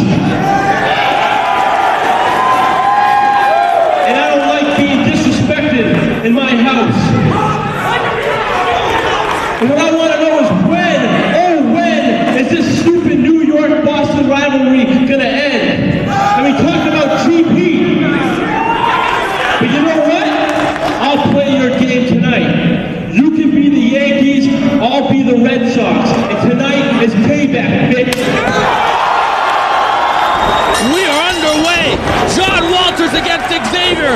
Boston versus New York City. One of the hottest rivalries in ROH is exploding right now. Where's the handshake? Where's the handshake, Lovey? Well, John Walters knows that Xavier, a member of the Prophecy, will not follow that code of honor and shake hands, so he's getting a jump on him. Walters is no good, too. Is Walters a member of the Prophecy? No, Walters just outsmarted Xavier. Walters now dishing it out to Xavier. Xavier trying to come back, going for that arm. Both men struggling, fighting. What a rivalry we have seen between these two. Neither man respects each other. Both starting to break each other's arms. Why don't they respect each other, Lovey? There's so much intensity here. It all started at Glory by Honor 2, a simple Field of Honor matchup. Xavier, a cheap win after a low blow. Xavier then scored cheap win after cheap win on John Walters. Not only that, showed Walters no respect. Walters in turn showed Xavier no respect. They came to blows at Empire State Showdown, and now they're looking to settle it right here in Walters' hometown. Xavier will low blow. He will get any kind of a victory he can, cheap or not. And Walters, this kid's put together. He's a blue chipper in Ring of Honor. He's somebody to look for and to watch in 2004. And Xavier knows this. And Xavier is under the skin of John Walters. And if Xavier has anything to say about it, he's not climbing the ladder in Ring of Honor. Xavier is the all-around best. He is the former ROH champion. And you know what? I don't agree with a lot of his tactics. I don't agree with the philosophy of the prophecy. But I will give Xavier all the credit in the world for being a quality athlete and a top-notch wrestler. John Walters is a blue chipper. This guy is the breakout star of 2004. All the potential in the world. But he yearns. He wants. He needs that first victory over Xavier. And he would like nothing more for it to happen right here in his hometown with his family and friends in the crowd watching. Not going to happen. I'm going to go on record and say right now I got Xavier on this one because Xavier knows that in his hometown he's got to live up to a certain hype. He can't let his friends and his family down, and Xavier doesn't have that kind of a pressure. It's almost like Xavier's a champ going into this, and then John Walters has to beat him. Very good analogy there. Walters taking off Xavier's head with that clothesline. Walters more aggressive than we've ever seen him before in this one. He does not like Xavier, and it's showing as he's taking it to Xavier. He needs to go for a win instead of worry about hurting the man, and unfortunately, I don't think John Walters is going to do that. I think he actually takes his Boston Red Sox, New York Yankees rivalry seriously, about as serious as that kick to the face. Oh, I thought it might have ended right there. That quick kick definitely stunned John Walters. The advantage now goes to the former ROH champion. And he'll let you know he was a former champion, won't he? Big chops right there by Xavier. Is he a member of the prophecy? We're not sure. I mean, I guess he is. He's had his problems there, though. If he's a member of the prophecy, I'm sure he has something, or at least knows something about what happened to Lucy in Dayton, Ohio. Well, all the fingers are pointing at the prophecy. And wow, nice Hurricanrana there by Walters. Very athletic. Single jump to the top rope. Completes the Hurricanrana. Now he's not going for a cover. He wants to add insult to injury. There he goes. And what doesn't he do? He doesn't hook the leg. A definite mistake by John Walters. And what's he signaling for? Oh, Xavier sends him over the top rope. Walters telegraphing what he was going to do. Xavier is an intelligent competitor. You can't show him what you're going to do. He will take advantage of it. Certainly not. And here goes Xavier. Whoa! What is that, a 2.5 gainer? I'm not sure what to call it except beautifully done. Xavier taking chances when he doesn't have to. But that's the kind of cocky guy he is. He doesn't need to take the shortcuts that the prophecy takes. He's good enough to do it on his own, and he just proved it as he slams Walters head first into that steel. He wants to show everybody here in Boston that he's from New York and he's better than their hometown boy. Now he's taking Walters back into the ring. Could you imagine if Xavier can defeat John Walters for a 4th time right here? Imagine it. I predicted it. I've already gone on the record. Check the record. Well, I'll tell you one thing. Walters will not be able to go home and face his family, face his father if he loses this match right here tonight. Walters needs the win. He needs to stop getting kicked in the throat. Oh! No water in the pool. John Walters signaling for... He went for his double knees to the back, which is a devastating maneuver, and it gets turned into a nice submission hold. Almost a surfboard-like maneuver. Very innovative stretch there by Xavier as he's got those legs twisted. Now he's pulling back. That's got to hurt the lower back. Stretch the torso of John Walters. Walters needs to get out of this hold in a hurry if he has any designs on winning this match. Now it's just turned into a simple chin lock. Simple but effective. We have a New York City versus Boston rivalry right here in Boston. And this is especially hot after the way the Yankees defeated the Red Sox in the playoffs not too recently. Who cares about baseball? Baseball's fake. Xavier just clubbing John Walters in the back of the head. Here goes Xavier. More punishment to the hometown boy. Now he's softening up his neck because Xavier likes to use that X-breaker as a finishing hold. And it is a very devastating neck breaker. Xavier to the top rope. Knee firmly placed in the back of John Walters' head. Dick Murdoch style, old school grave digger, and I'm actually impressed with Xavier right now. Very devastating move. Drives the face of John Walters into the mat. It's with his knee on the back of his neck. That's actually that's twofold. Hurts your neck, and if you're not careful, you could break your nose. But John Walters firing right back with forearms in the corner. He's showing a lot of heart, but Xavier cuts him off again. Oh! That'll rip your arm right out of the shoulder socket. Certainly. But also, if you noticed, what hit first? It was his neck. He's softening up his neck still. He's not changing his game plan. And that neck, nice brain buster there. If that neck is softened up, Xavier can hit that X-breaker, which is a version of the neck breaker, and that will definitely score him a 3 count. He's won many matches with that. That's what he's looking to do right here. He's just got to stay on his man. A stiff shot right to the face by Xavier. Hard knee strike. Followed up by another. This is a trademark Xavier move. He likes to punish the guy in the corner, beat him down, and follow up with that. Xavier and versus John Walters. It just started out as a Field of Honor match, a good competitive match, but Xavier once again showing that lack of respect to John Walters, and Walters wasn't going to take it like so many others have before in the past.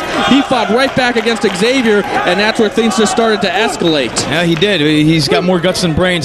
He's perched on top, going for a sunset bomb, and Xavier fights out of it. Xavier on the top now. Walters crotches him. Walters has to follow up here. He is definitely hurting, though. Walters tries... Oh, he tried the double knee to the back. Didn't quite hit it, but Xavier still landed in a very rude way right now. He came up short on the double knees, but it looked like he slammed his head and the back of Xavier's neck right into the mat. And he had nowhere to go. His feet were hooked on the top rope. Walters did take some punishment, but that Boston crowd is behind him. He is trying to feed off the strength of his hometown fans, trying to get that adrenaline burst. Both men struggling to get to their feet. Whoever makes this up first, it's their match. And it's Xavier, which means I'm right. You know, Punk, I might have to agree with you. Xavier does keep fighting back, but we have quite a chop exchange right now. Walters shooting off with those forearms. Sends him into the ropes. A reversal, though, by the former ROH champion. Catches him. Nice neck breaker.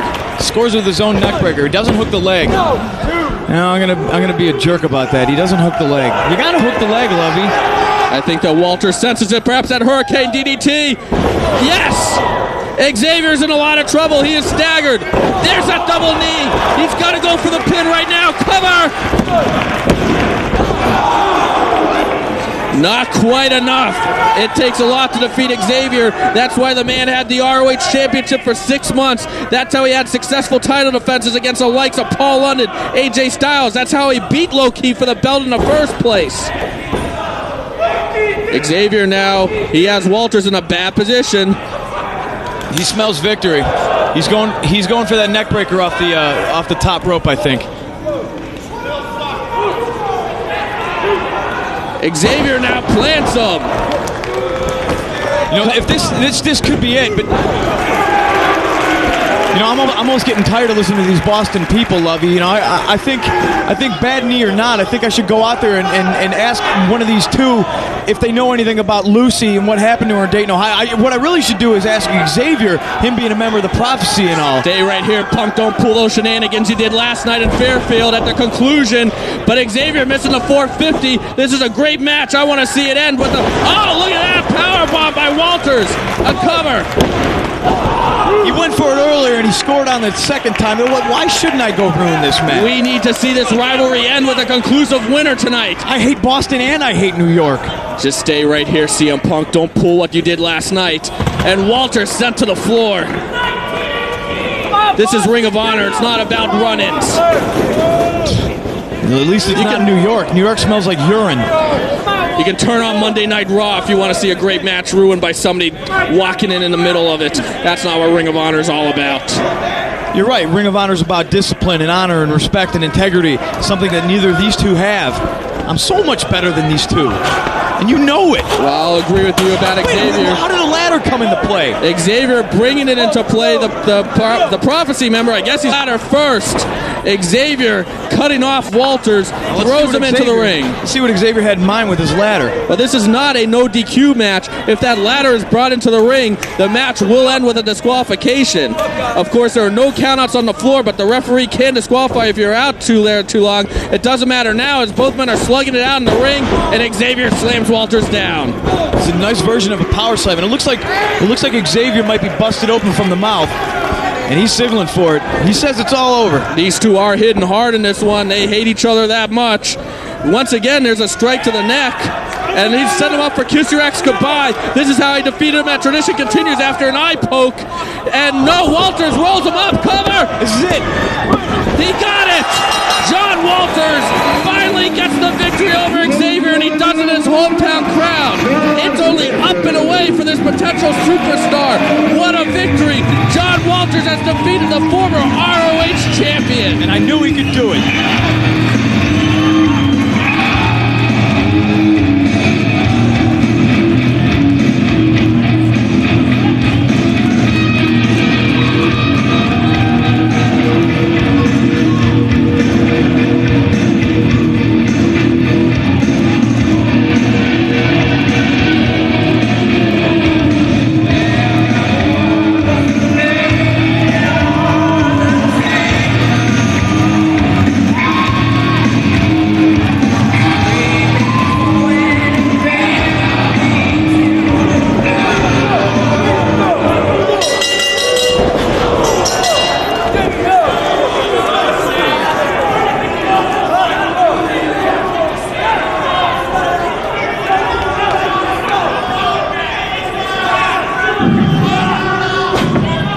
This is for Boston!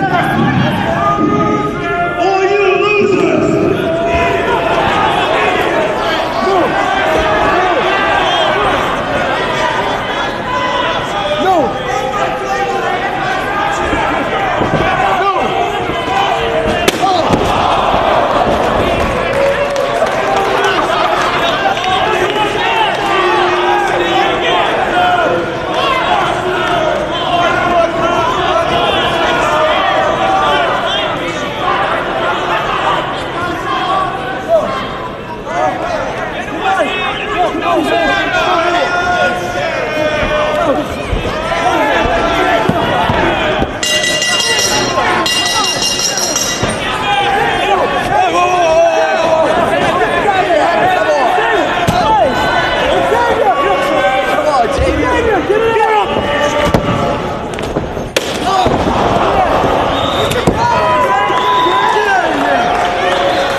for tag team title action. Jay and Mark Briscoe, the champions, defending against the challengers, Chris Daniels and Dan Moff of the Prophecy, with the beautiful Allison Danger in their corner. You're about as blind as Fast Eddie if you think she's beautiful. Oh, please, she's hot. I also probably think Daniels has got talent. I'll tell you, he's no talent hat. Chris Daniels, one of the best going today. The Briscoes definitely tested here, and what a test this whole double shot weekend has been for the Briscoes. Last night successful against, get this, the duo of Samoa Joe and AJ Styles. What a team that is to defeat. Mark Briscoe actually pinning the ROH World Champion Samoa Joe in that tag team match. As a result, Mark Briscoe will get a title shot, whether it be against Samoa Joe or AJ Styles. We'll find out after the next match, and that will happen at Final Battle 2003. Mark Briscoe goes for the title, but right now he has to be focused because the Briscoes, what a test here against the Prophecy. Daniel's taking shortcuts in the corner. And, you know, I confronted him last night after his match in the middle of the ring, and he didn't give me an answer either way if the Prophecy was involved in the attack on Lucy in Dayton, Ohio, but Danny Moff swore on his father's grave that the Prophecy had nothing to do with it. And a blind tag in by Mark hits Daniels with a springboard dropkick, beautifully done. You know, going back to what you just talked about, I'd hate to turn our attention away from the match, as there's a nice Northern Light suplex, another 2 count. This one's starting out hot and heavy, but you mentioned Dan Moff, and there's a rake to the eye by Daniels. Shady tactics by the Prophecy. They do not follow the code of honor. But you mentioned Dan Moff right there in the ring. He did swear on his father's grave. Of course, his father passed away the night before Wrestle Rave, and Dan Moff still had an emotional match against Samoa Joe at Wrestle Rave, fought through that. And you know, if Dan Moff is swearing on his father's grave that the Prophecy had nothing to do with it, as despicable as the Prophecy are, Moff would not do something like that. I don't trust Christopher Daniels as far as I can throw him. Well, if Moff's saying that he swore on his father's grave, I have to say that, well, all fingers might I don't trust Christopher Daniels as far as I can throw him. I still don't think. In fact, I should go down there right now and ask him again. But the reason I don't is because the Second City Saints are looking to become the dominant group here in Ring of Honor. And we're looking for the tag team titles. And I'm scouting the Briscoes right now. Well, you might have to contend with Moff and Daniels for the tag titles. I would love nothing more to contend with Moff and Daniels. As there's a beautiful Arabian press to the floor by Daniels, and he took out Moff with it. Idiot. Jay moving out of the way, and what's Mark doing?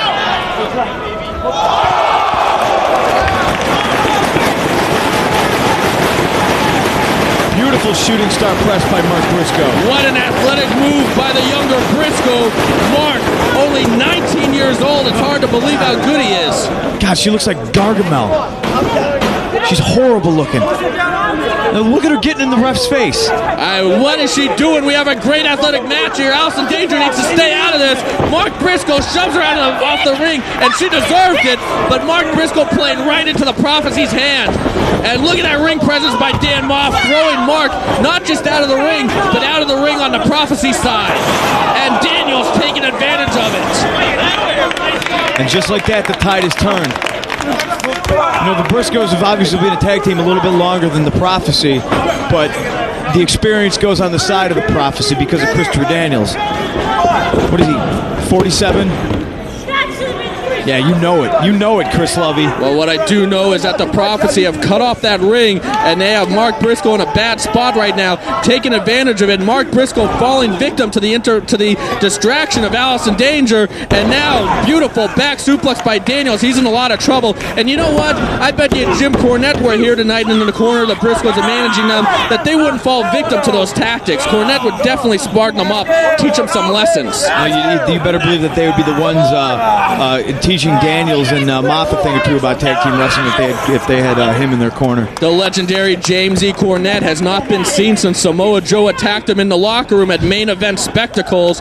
Of course, the Briscoes and Samoa Joe, what a feud that has been. Something to keep an eye on. And last night, the Briscoes got the last laugh on Samoa Joe, one-upped him by when Mark Briscoe pinned Samoa Joe, and Joe and AJ, they did not win the tag team titles. No, Moff just cranking on his neck. You know, some people say the tag titles have been cursed.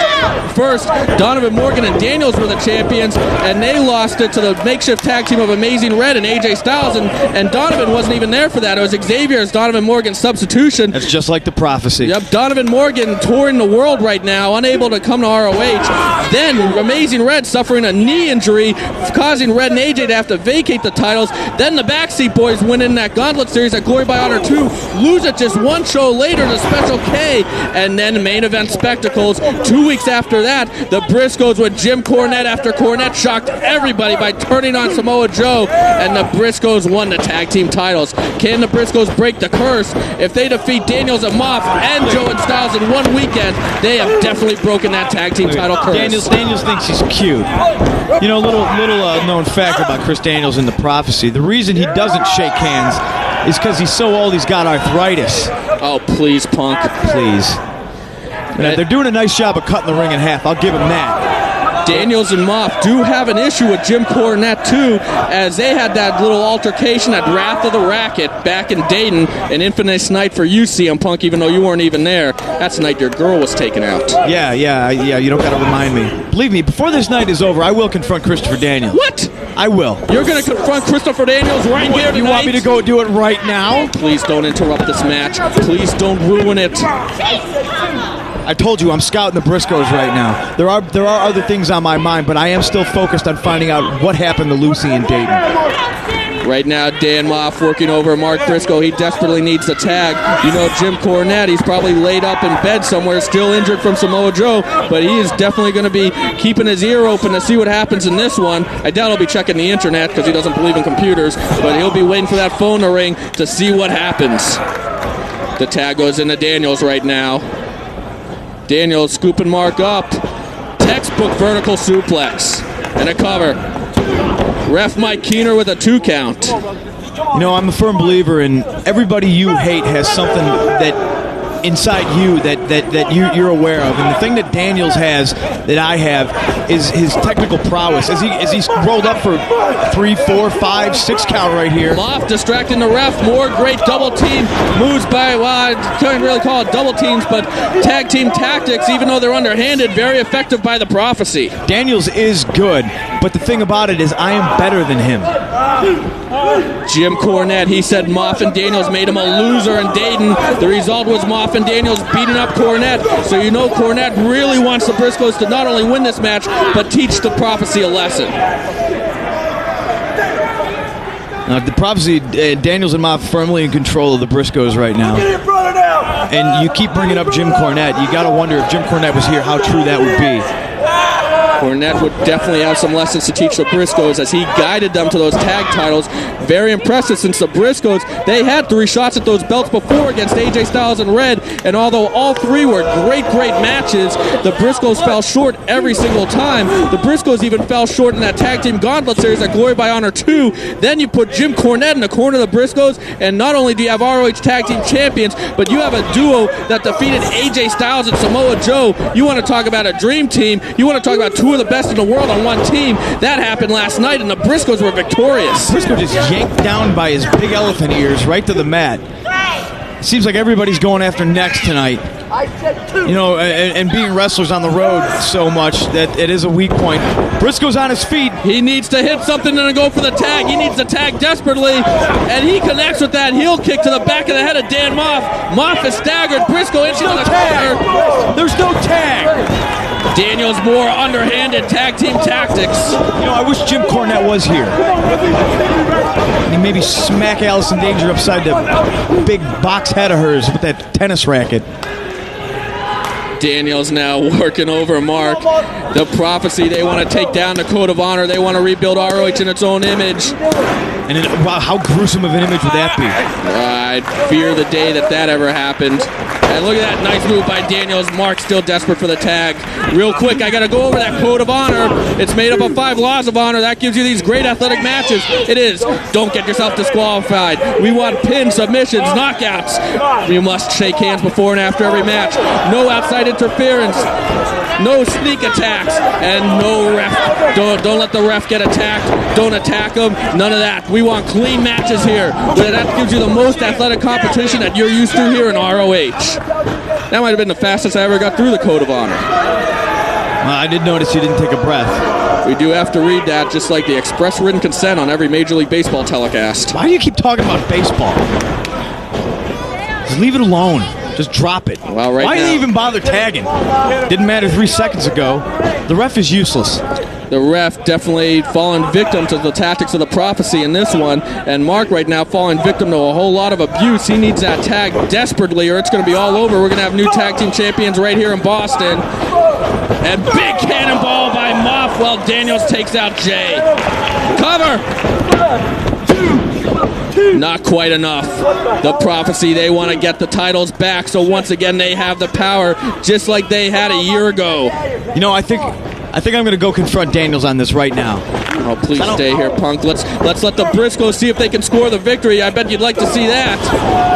Wait a minute, I was going to say I didn't like the way this was going. And look at that, Mark sending Daniels right into Moff. Both the prophecy members are down. This is Mark's chance. He needs to tag in his older brother, Jay. This could be the only chance for the Briscoes to retain the titles. The crowd, they want it, they got it. Jay Briscoe in, he takes down Daniels. Down goes Moff, down goes Daniels. Jay Briscoe, a house of fire, but Daniels cuts him off. A double whip into the ropes. Jay ducks, delivers a double clothesline of his own. Nicely done by Jay Briscoe. Briscoe now whip him off and catches him. Big boot right to the face. He needs to do that to Daniels. He needs to do that to Allison Danger. Another one. Moff's out on his feet. You have to watch out for that Jay Driller. That puts everyone down. The Briscoes, so many weapons in their arsenal, including that big drop kick. Moff is off his feet. Cover! Not enough for the champions to retain. Enough presence of mind to know where he is to realize Daniels was nowhere to help him. Mark now unleashing against Chris Daniels. Whips the leader of the prophecy in. Connects with a back elbow. Kill him. Daniels staggered. No, but he catches Mark. Face first in the mat. Cover! Not enough for new champions. What a competitive tag match we're seeing. Daniels pointing in the corner. You know what's coming. It's the best moonsault ever. Have you ever seen my moonsault? Yeah, that's right. Mine's so much better than his. 2 count. I'll have to see that to believe it. You don't know what it's like going through life being better than everybody. Right now, Jay scooping Daniels up. Gourd buster. Daniels up again in another bad spot. Death Valley driver. The champions are going to retain. Cover. Ooh, Dan Moff right there. You have to have that ring presence and make sure no one's around to make that save. Moff now with a kick to the gut. Fisherman's neck breaker. Cover. Which Briscoe is that? We have Jay Briscoe in the ring right now. Man, if you know if that was Mark, he was getting his neck worked out for so long. If he got hit with a move like that, it would have been all over. Well, that backdrop driver could end it. That's good enough to put anybody away. Cover, we're going to have new champions. Somehow Jay kicking out at 2, just barely getting that shoulder up. Moff probably needed a deeper cover than that. He's running on instinct. Moff going up to the second rope. He could finish off Jay right here. All 4 of these guys running on instinct. And hold on, here comes Mark from behind, chopping Moff in the back. Mark Briscoe up. Beautiful springboard ace crusher. Cover by Jay. And it's breaking down with all 4 men. Ref Mike Keener losing control of this one in a hurry. Looks like Daniels is slowing down, and I'm not surprised. They need to hit Daniels with a double team right here. I can't believe that you said that you and Daniels are going to be face to face by the end of the night. Oh, believe me, I will confront him, whether it's in the locker room or maybe in front of the crowd. Damn! He might not be face to face with anybody after that springboard knee. The champions could retain. Cover! No, just a 2 count. And now Moff pulling Jay out of the ring, flings him into that steel. I hope the Briscoes send Daniels to the hospital. Right now, Mark Uranagi, he's got Daniels in trouble. You can cover Homicide, because that's exactly where Homicide's going. And what's this? Allison Danger breaking the Code of Honor. This makes me sick to my stomach. I'm disgusted. Mike Keener might want to ring the bell. He might want to disqualify the Prophecy. Mark distracted by Allison again. What is she so upset about? This is the first time a guy's touched her in years. Oh, that's going to be the cutthroat suplex. That's going to kill Allison. She deserves it, though, for ruining this match. No, Daniel saves her. Moff distracting Keener. DDT by Danger. Keener didn't see any of it. Daniel's cover. Can't win like this. No. Kick out by the younger Briscoe. And he's been getting his neck worked down for a good almost 15 minutes now. I can't believe Danger ruined this match. I can't believe the Prophecy breaking the code of honor. This is despicable. She ruined this match when she came through that curtain. She needs to wear a hood. Rocket Launcher 2003 stealing one for Cornette's playbook. That's almost insulting. Definitely it was. But there's a boot. Moff now. He's got Mark Briscoe. What's he setting up for? No, Mark over and around. Big boot by Jay onto the mug of Dan Moff. The Prophecy's hired assassin is down and is in trouble. Get her out of the ring. Jay Briscoe's grabbing her by the hair. She's going to deserve whatever's coming to her. Mike Keener, he could ring the bell right now. He must think he's in an ECW ring, not an ROH ring. Uh-oh. Danger's in a bad spot. Falcon Arrow. Danger's going to be a non-factor for the rest of this one. The Briscoes overcoming the odds. But now Moff fighting back against both of them. Stop. Mark cutting him off into the ropes. Oh! Dan Moff takes off Mark Briscoe's head. He's got designs to do the same to Jay Briscoe.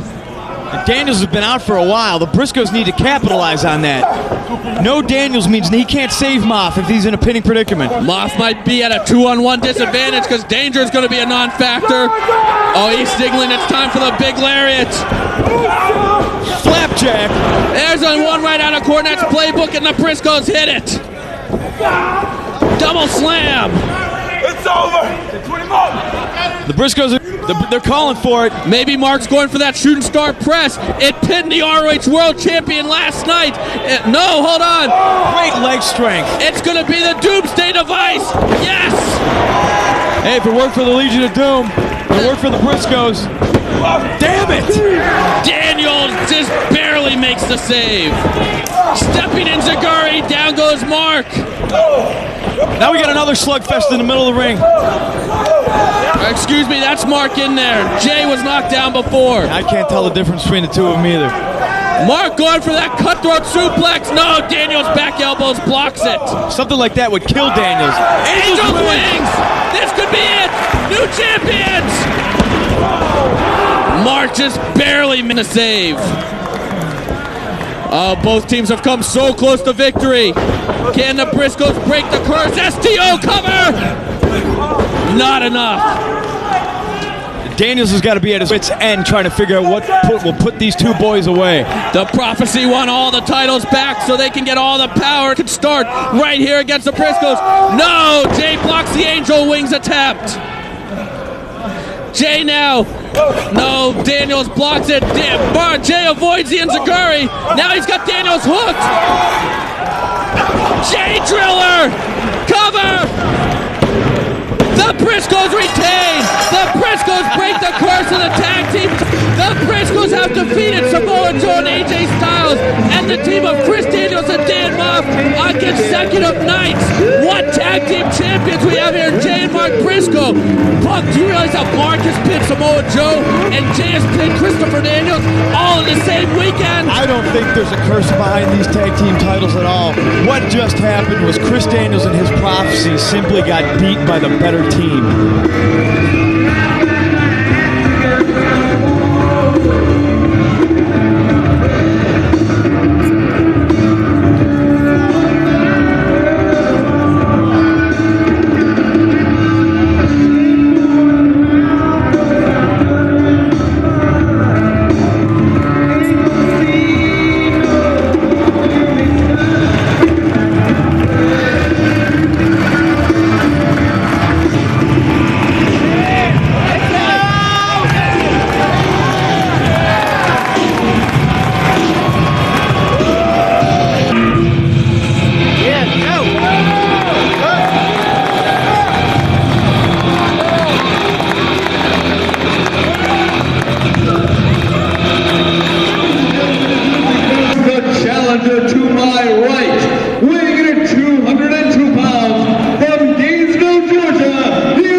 immensely popular AJ Styles challenging the dominating world champion Samoa Joe.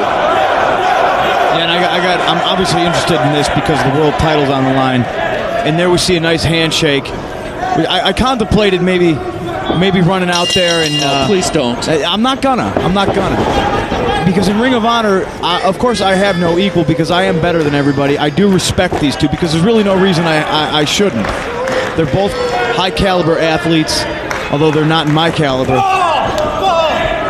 And right now it doesn't look like AJ's in anybody's caliber. That might have knocked him stupid already.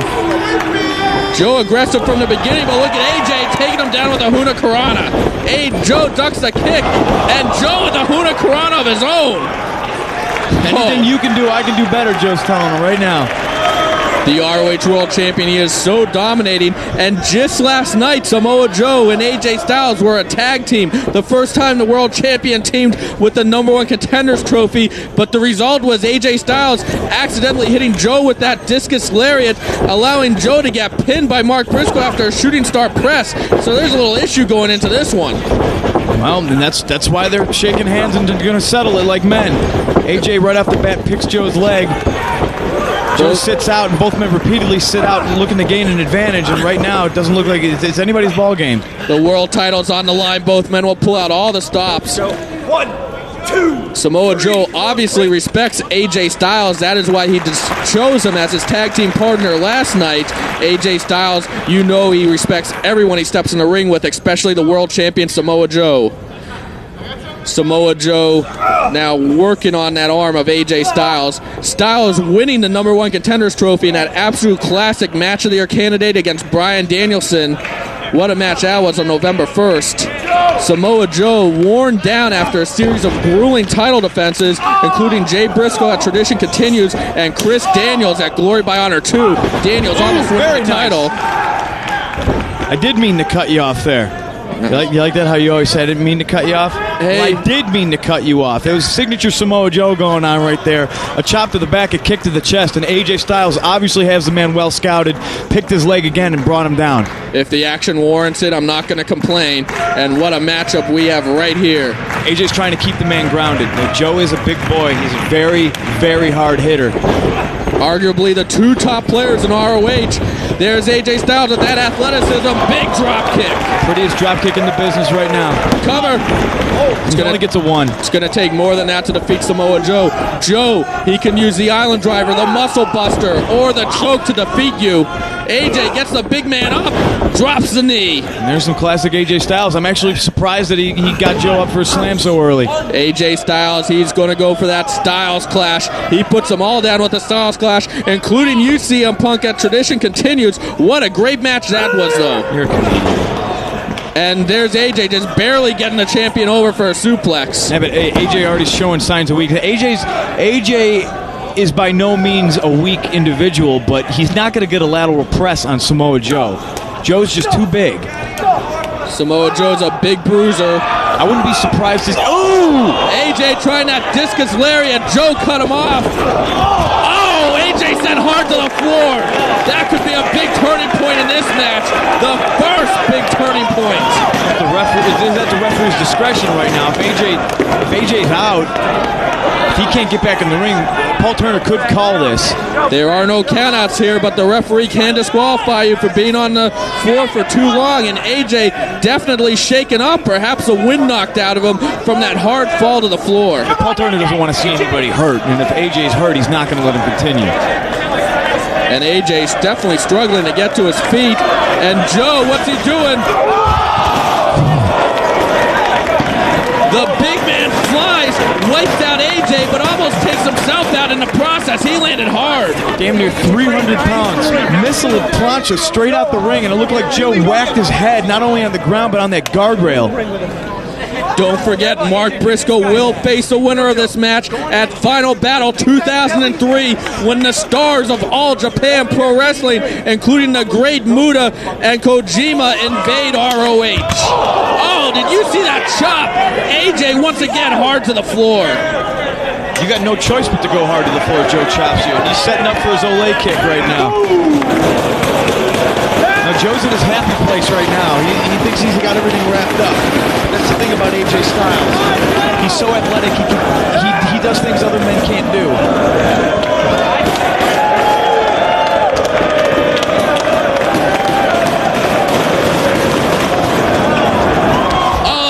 Tries to cut him off, but gets met with a super kick. At least AJ avoided that ole kick. I don't know if it did him any good. Yeah, you're right. He is down. The former NWA World Champion down. Can he become an ROH champion? AJ whipped into the guardrail. No, up and over. And flies over with the lariat. And that's the athleticism of AJ Styles right there. But once again, AJ Styles hard to the floor on that. He's going to really have to sacrifice his own body if he wants to beat Samoa Joe here. AJ Styles is so good. No doubt one of the top athletes in the world today. And he would make a proud ROH champion. An honorable ROH world champion. Come on, AJ. Joe, he has to be worn down after all those successful title defenses, winning that belt in March and bringing pride and prestige to that title, making it a world title. And what's AJ? Perhaps a Styles clash. He defended it in England. This is way too soon for him to be going to this. He already slammed him and suplexed him once. Well, AJ, those hard blows to the back. Just powerbomb Samoa Joe. Oh, Joe kicked out. I can't believe AJ Styles got Samoa Joe up like that. Look how much it took out of. Look how AJ's winded. AJ definitely in bad shape, definitely shaken up. But look at the ROH World Champion. He is slow to get to his feet. We're not 5-7 minutes into this match and both men letting it hang out right now. This is what Ring of Honor is all about. This is why Chris Daniels does not belong in Ring of Honor, because he cannot hang with these two men. He cannot look somebody like Samoa Joe or AJ Styles or CM Punk in the eye and shake his hand after being defeated. And here comes AJ. No! Big sidewalk slam by Samoa Joe. And look at the ROH World Champion. He is getting that second win perhaps, but still a little slow to follow up, Punk. Both men going move for move. He just got powerbombed. Jab and a chop. A jab and a chop. Now we're going for face wash. Oh, that just has to sting so much, and it's insulting as well. And he hits the ropes. Oh! Almost takes AJ's face off.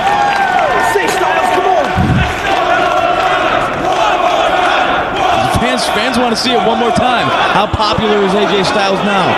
The fans rooting for both men, rooting for this action. That is a unique atmosphere you get at a live ROH show, and that's why the only way to experience Ring of Honor is in person at one of the live events. These fans just want to see people brutalized. AJ fighting back. There's These nothing people want to behind see those shots. great athletic wrestling, and that's what they're seeing right now. Oh, look at that. Beautiful way to take AJ off his feet by Joe. Just landed on his front teeth.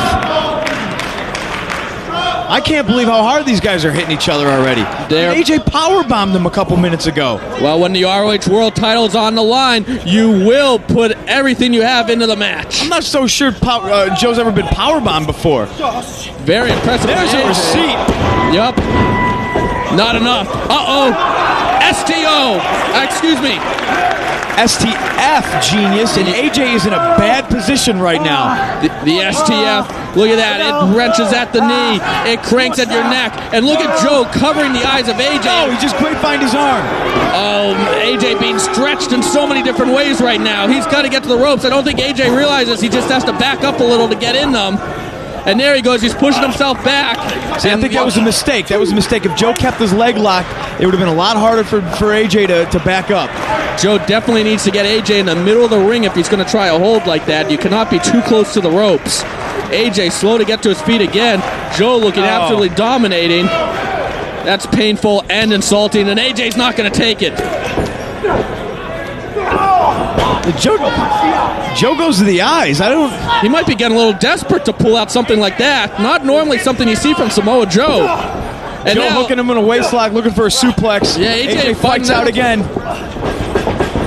Rolling cradle, Samoa Joe. That's Samoa Joe's specialty right here. It'll make you dizzy. It could put your shoulders down to the mat for those 3 seconds. Oh, look, he had like an extra rotation in that. Cover. Not enough. I can't see this title match going much longer. Neither can Fast Eddie. Come on, put that over. I'm not going to put that over in a match like this. Both men put it all on the line for the ROH World title. Mark Briscoe watching on. Jim Cornette watching on. Yeah, Joe playing with AJ right now. And like I stated before, AJ is the kind of guy you do not do this to. Well, He's so explosive. He can come back at any time. Samoa Joe, this is the way he tried to bully the Briscoe brothers, and we saw how that has backfired on him. And there's a big backhand. Reverse chop by Joe, met by a flip kick by AJ Styles. And that one landed square on the head of Joe. The ROH World Champion is down. These men are hitting each other in all the right places. AJ has to follow up, and if he does, we could see a new ROH World Champion right here in the Boston area on this historic double shot weekend, the first double shot weekend in ROH history. AJ now up and over, grabs Joe, inverted DDT. Signature AJ Styles. I thought we were going to have Mark Briscoe versus AJ Styles for the world title at Final Battle 2003. You know, whoever wins this match, and AJ sending some receipts to Samoa Joe now. That's what you call payback. And Joe is definitely dazed. Did you see the look on Samoa Joe's face? He might be out. That wasn't a receipt. That was the entire cash register. Whoever wins this match, you know, I breathe a sigh of relief knowing that they're going to shake the other man's hand. This is Ring of Honor. But believe me, as AJ delivers a backbreaker to Samoa Joe, and I'm not so sure that was the wisest decision, dropping 300 pounds on your leg. But tonight's main event, the barbed wire match, I'm not so sure you're going to see too much handshaking going on. No, we're definitely going to go from a classic world title match, a great athletic match, to just a barbaric war. Those are the different styles that you see in ROH. And I guarantee you Homicide is going to get everything he deserves for being disrespectful to Steve Corino later tonight. And look at that, AJ Styles, and that's going to hurt the neck of Samoa Joe, as well as hurting the knees, and Joe goes to the eyes once again. I think that we're seeing some desperation from the ROH World Champion going to the eyes twice. No place to go. He was locked up in that hold. The only way he was going to get out is if he tapped. AJ, you're not going to get Joe to tap. AJ twice going to the lower back of Samoa Joe. And Joe with an enziguri. Heavy kicks by Samoa Joe to AJ Styles. What a slugfest we are witnessing here. This is kind of reminding me of that legendary Samoa Joe versus Homicide match at Do or Die on May 31st, where Samoa Joe almost had to kill Homicide to retain the title. Samoa Joe will do it here to AJ too. Both men fatigued, on their knees, slapping each other. Now forearms, back and forth. Samoa Joe's in charge. AJ Styles, he's already been a tag team champion in 2003. Can he be the first double champion? Firing on the world champion. AJ Styles. AJ taking it, and Joe fights back. AJ ducks. Oh, that was right on the jaw. Right on the jaw. The champion is down. He's unconscious. The crowd showing their appreciation. What an atmosphere we have here in Boston. Paul Turner counting both men down. This could end in a double knockout. I think we could easily have a new champion here. It all depends on who gets to their feet first. Will it be Samoa Joe? Will it be AJ? And look at this. They're almost mirroring each other. Both men rising at the same time. Going into this, I would have said hands down Samoa Joe, but I'm hard-pressed to pick who is going to win this match at the moment. Well, AJ Styles, you can consider him an MVP of 2003 in ROH. So many great matches against you, against Bryan Danielson, against Paul London, one after another. Those Samoa great Joe matches against seated the on the top rope. Oh, Joe's in a lot of trouble. AJ, if he connects, it could be all over. It could be new champion time. Joe fighting back. Oh, did you see that slap? Oh, and there's a boot.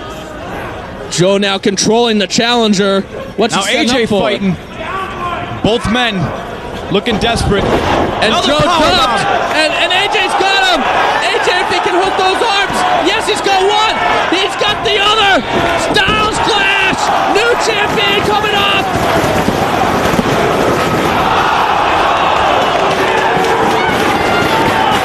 It had to have just taken everything Samoa Joe has left in him to kick out of a Styles Clash. Take it from somebody who's felt that Styles Clash. It rattles you. You do not know where you are after that move. That just goes to show you how tough Samoa Joe is. I can't believe it. I can't believe Samoa Joe just kicked out a Styles Clash. What's it going to take to put the champion down? But look at Joe. He is hurt. Styles might be one big move away from being ROH World Champion. I can't believe it. Joe kicking out a Styles Clash. Joe in the center of the ring getting peppered by chops and punches by AJ. Here it comes by AJ. No, Joe catches him. Island driver. Cover.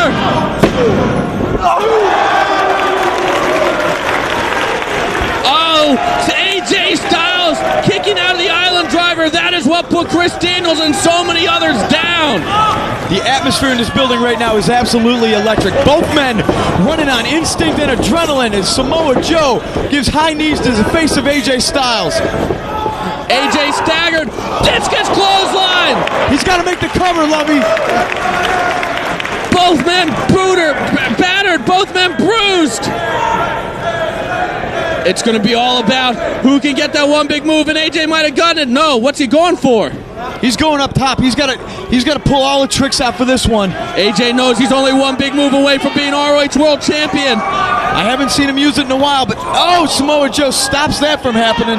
Joe on instinct. Hold on, he's got him hooked. It could be. No, it's all over if he hits it. Yes, he's got him hooked for the Muscle Buster. Muscle Buster, and he turns him over into the choke. He's in the same place he was when he had him in that STF. AJ's got nowhere to go, and he's a lot more fatigued than earlier in the match. He can't back up to get those ropes. AJ Styles has just taken an Island driver, a Muscle Buster, and now he's in the choke, and he's straight into the ropes. He was trying to get the rope, but look at Joe. He wrenches back. Joe wrenching back using all his body weight for leverage. AJ, he's out. AJ's out. Referee Paul Turner right there made the right call. The ROH World Champion retains. What a champion we have in Samoa Joe. Can Mark Briscoe unseat him at Final Battle 2003? You know, and Jim Cornette's going to be watching that one. And another notch for Samoa Joe, another successful title defense. He damn well earned that one. Look at him clutch that belt like it was his newborn child.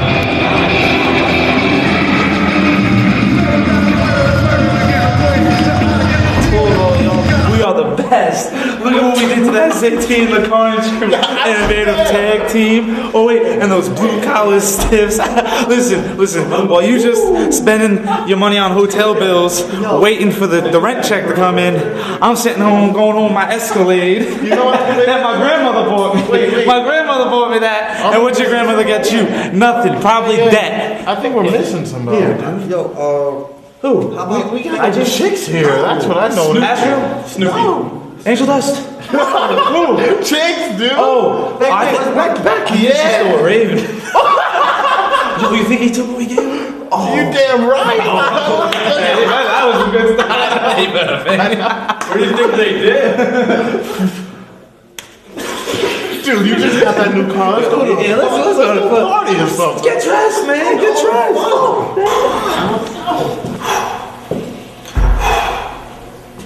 Ricky, where's my rope? You got the rope? Let's do this. All set? All set. Mask. Put the mask. Here you go. I'm turning back now. That's it.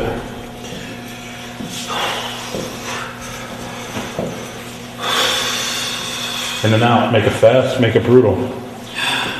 Make him feel this one. This is it, man. This is it. All right, I'm ready. Let's do it. My Lord Jesus Christ! Give him the help and strength to pull him through this. On the real, son, let him know the best since Pedro Morales, since Carlos Colon. You the best Puerto Rican star out here now, son. On the real, you rise up. I don't call you son cause you shine like one, baby. Cause you a star, baby. On the real, done. Better than Beast Concrete Jungle, son. Let him know what time it is, baby. It's all about you, Norton. It's all about you now, baby. On the real, son. Let's go. The first shot of the Second City Saints Prophecy feud has been fired.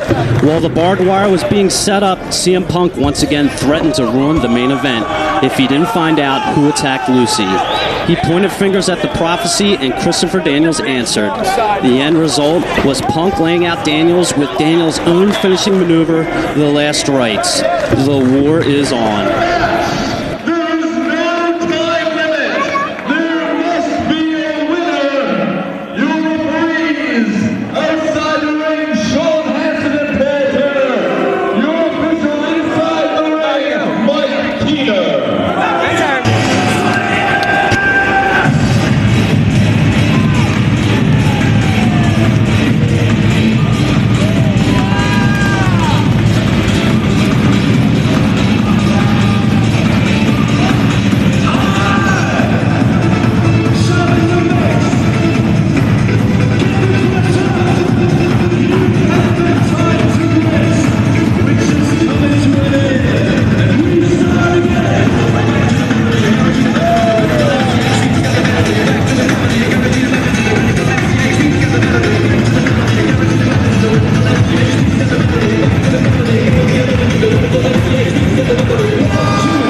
I don't even think you really have to go into the history of this one, do you, Lovey? Well, I have to be honest, I'm not really looking forward to calling this match. I mean, you see that ominous barbed wire right there surrounding the ring. No ring ropes.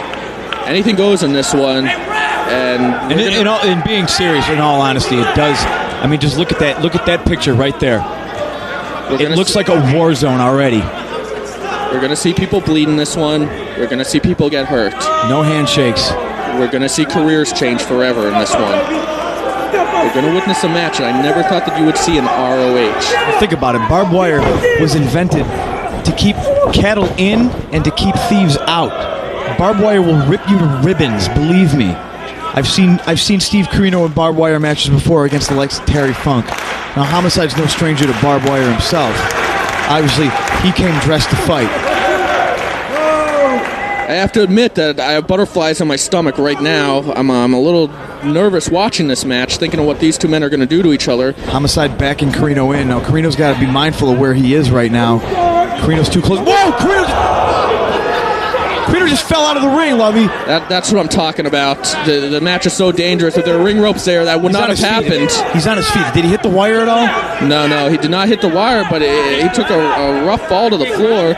And look at Carino saying, I can't grab it. And he's right. There you see Chuck LeGrand in the corner of Steve Carino, as well as the Young Boys and Bobby Cruz, the ring announcer. Well, conversely, Homicide has Julius Smokes in his corner. The devil's son-in-law himself. And right now, both men scoring off so much hatred. You mentioned about the background. I do have to mention the background a little bit. You had Bitter Friends, Stiffer Enemies, that Match of the Year bloodbath, which Homicide won when LeGrand threw in the towel, and he had to, because otherwise Homicide was going to end Steve Carino's career. As right now, Homicide on top of Carino. Then, of course, the infamous riots in New York. Steve Carino leaving ROH for several months after that. The second anniversary show. And look at Homicide. He's going after that ear. Carino is deaf because of that slap at Bitter Friends, Stiffer Enemies from Homicide. Wait a minute. Carino holding the wire. Carino, yes, he's trying to avoid getting his forehead into the wire. Homicide tried. No, Carino fighting back. And this is almost inhuman what we're watching here. I almost feel like a sick individual just for calling this, for witnessing this. Oh, both men just avoiding the wire. And, of course, the feud all started at the first Glory by Honor when Carino and Homicide were actually a tag team, and they lost to the Backseat Boys. And after Carino accidentally hit Homicide accidentally hit Carino, and Carino purposely hit Homicide, and the egos just exploded from there, especially Carino's. And Homicide just illustrating how sharp that barbed wire is, that barbed wire just shredding that piece of pizza. Yeah, this ain't no joke. Well, Carino's Young Boys being mindful and respectful, staying out of Homicide's way. Of course, way back in 2002, November, a year ago, Homicide trying to take out Steve Carino's eye in the locker room at All-Star Extravaganza, and then just earlier this month, Main Event Spectacles, Carino attacking Homicide after his match, going right after the ear of Homicide. Of course, Carino deaf in one ear for life because of that slap of Homicide at Bitter Friends, Stiffer Enemies. So a lot of hatred, a lot of intensity in this one. I was actually just going to ask, but I guess pinfalls count as the ref went down. Yep, pinfalls do count. And backslide by Homicide. Homicide going for the win early. I kind of like that strategy. Get out of this one pain-free, and Homicide can say he's 2-0 against Carino. Although Carino did win that first anniversary match, but Homicide can say he won the final two matches. I don't think this one's about wins and losses. It's about Carino getting getting his ear back. I mean, you better believe he's looking to maim Homicide. Maybe you have the inside scoop on this one, Punk, since you are friends with Carino. Wait, don't worry about my business and don't worry about... I mean, what is the relationship with you and Carino? Are you guys friends? What did I just say? Are you deaf like Carino or do you want to be? All right, I said don't worry about it. Let's get to the match. It's also why I'm not talking about you just laying out Christopher Daniels. Unbelievable what we just saw. But let's just get to this match right here. With his own finishing maneuver. Yes, I'm sure you're very proud of that. Damn right I am. But hey, you still don't know who attacked Lucy, as Carino almost in the barbed wire. Well, I'll tell you this much. I know it wasn't Steve Carino. Oh! Shit! God. Out of nowhere, Homicide, the first one into the barbed wire. Julius Smokes looking on with concern on his face. Homicide going with the old school natural born sinners. Oh! The old school natural born sinners look. No, he's just digging that barbed wire into Homicide's head. And Homicide is going to be busted open. No doubt that barbed wire was shredding the flesh of Homicide, and there it is. And there it goes again. Steve Corino using that barbed wire one more time. Look at that piece of barbed wire just jabbing into the side of the face of Homicide, ripping at the flesh. You know, and I can't say he doesn't deserve it, but it's still hard to watch. Corino just absolutely. Ow! All right, now that's just nasty. And that's what this match is all about. It's animalistic. Come on, David, dude! Take it back, come on. Julius Smokes keeping an eye on his best friend. Can't understand Homicide. a word he says. It's all clicks and buzzes. Uh-oh, Homicide's in a bad spot. No. This is going to kill him. Bullshit! I was trying to note before that Homicide is wearing the old school Natural Born Sinners outfit because that is when he's at his most violent. He's already a bloody mess. Steve Corino, gutsy decision on his part, just wearing his tights. Well, he likes to show off his physique that he worked so hard to attain. That's so hard at the bar. I'll have you know, Corino hits the gym 7 days a month. Jim's bar. And we have a barbed wire bat and a chair. Oh, DDT on the bat after a chair shot. Corino's got to be busted open after that. Busted open? He might have just lost an eye. And look, Homicide's got a fork. He's got a fork. That's a stolen fork, no doubt. Probably stole it from some buffet that he obviously didn't pay for either. And this man's just a cheap criminal.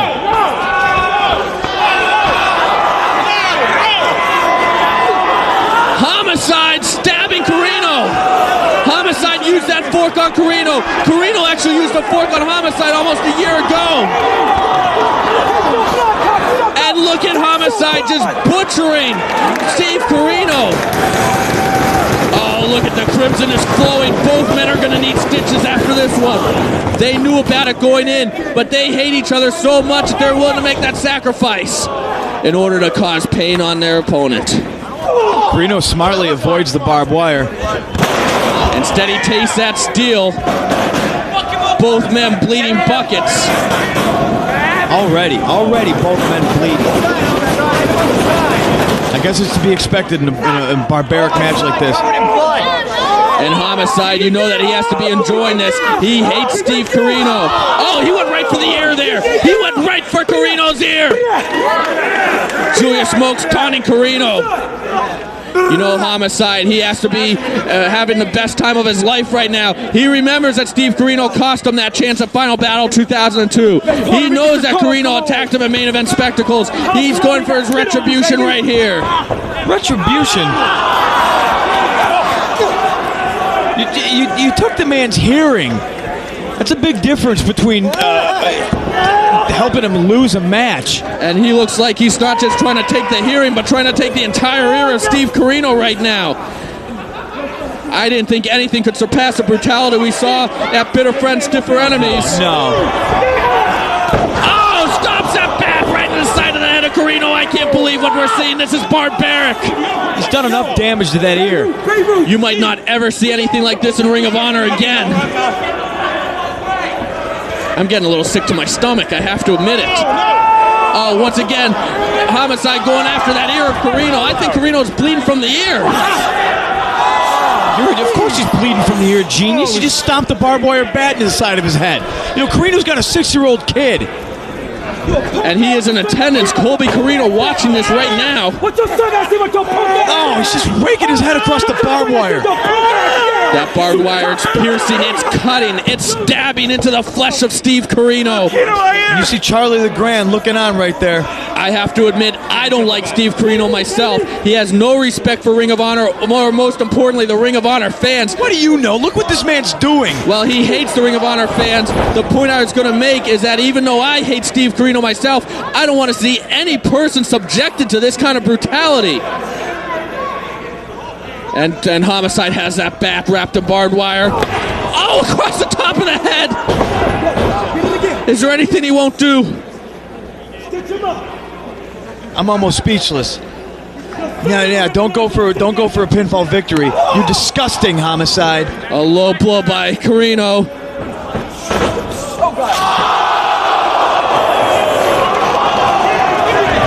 Homicide monkey flipped upside down into that wire, and look how his ring gear is torn.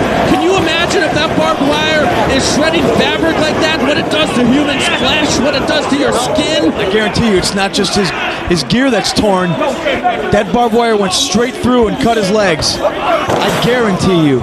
You're right about that. Homicide definitely has to have cuts all over his body. Severed flesh in this one. Whipping and reversing Homicide up and over, upside down into that guardrail. But look, he also landed in a strand of barbed wire, and he's getting wrapped in it as he rolls around. Oh, it's a damn shame. I think I see some lacerations on the body of Steve Carino as well. Homicide into the steel one more time. These sick, disgusting, depraved human beings called Ring of Honor fans just want to see more. It's kind of ironic. They came here to see the most athletic wrestling in the history of the business, and they get a barbed wire match.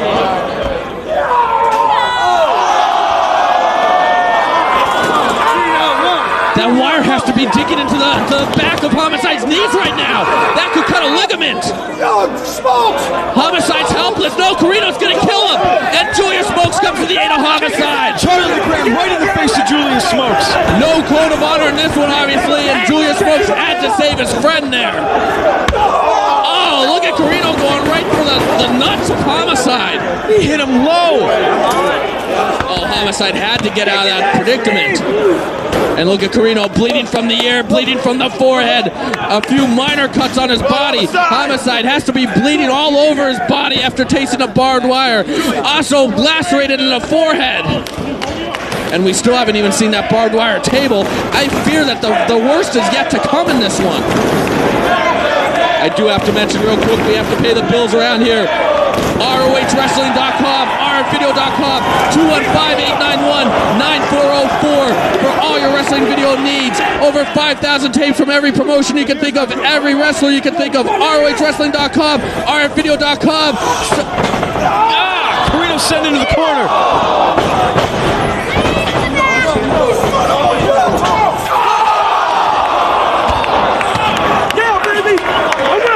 Why would you do that to yourself? That's how much Homicide hates Steve Carino. He's willing to sacrifice himself to cause more damage to Carino. He can't even get out of the barbed wire.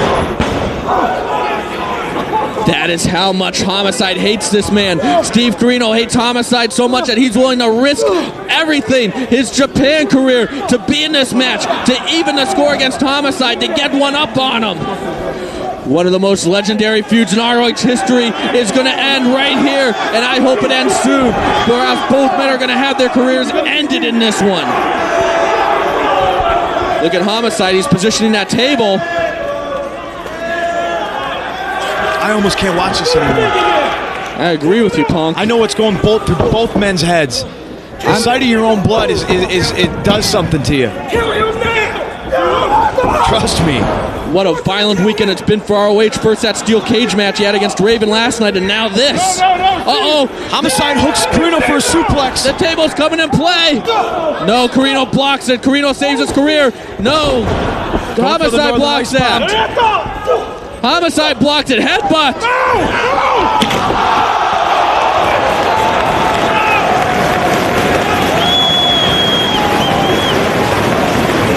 That's a telltale picture right there. The pain etched on Steve Carino's face.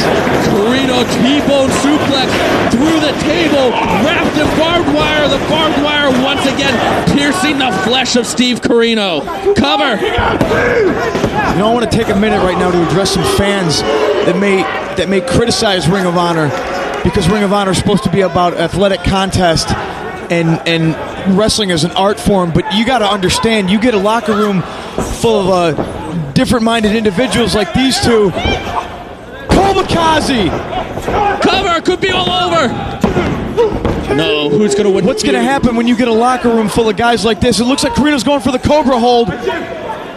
This is what he defeated Homicide with at the second anniversary show. Let me spit this out, Lovey. Go ahead. You get a locker room full of guys as diverse as the Ring of Honor locker room, and everybody's so talented, and everybody has the ability to be a champion, and they wind up not liking each other.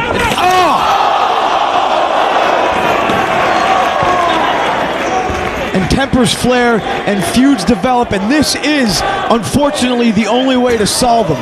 You know what? I can't say I agree that it needs to end this way. I'm having a hard time even watching this now. I mean, does it really have to get this far? Relationships develop in Ring of Honor, and unfortunately, sometimes shaking hands isn't going to do it. Looking a guy in the eye and saying, "Hey, you know what? You got me this time." Ace Crusher by Homicide. Hook the leg.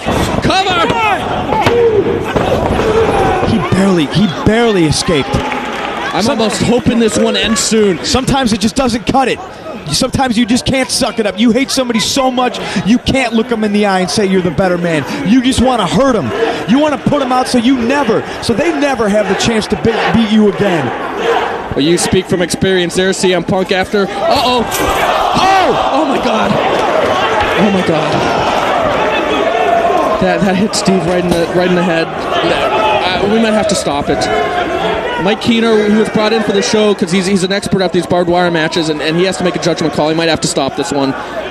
Homicide doesn't know he's out. I think Carino's hurt. Carino's hurt. That guardrail hit Carino. You know, Colby's watching. He's 6 years old. Colby's watching this. It hit him flush in the head. He's out. I don't know if I want to call this anymore. I'm going down there. Punk, where you going? Why is Punk leaving?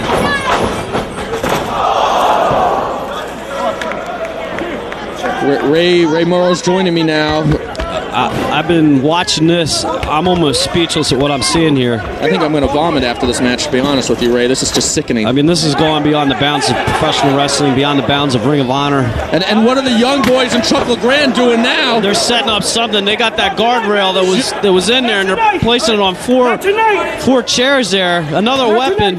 Julius Smokes trying to make the save, kicked out of the ring. And this looks very, very bad right now. Julius Smokes chasing Chuck LeGrand down. What's Carino doing? A Northern Lights bomb through that elevated guardrail. They went through the steel mesh.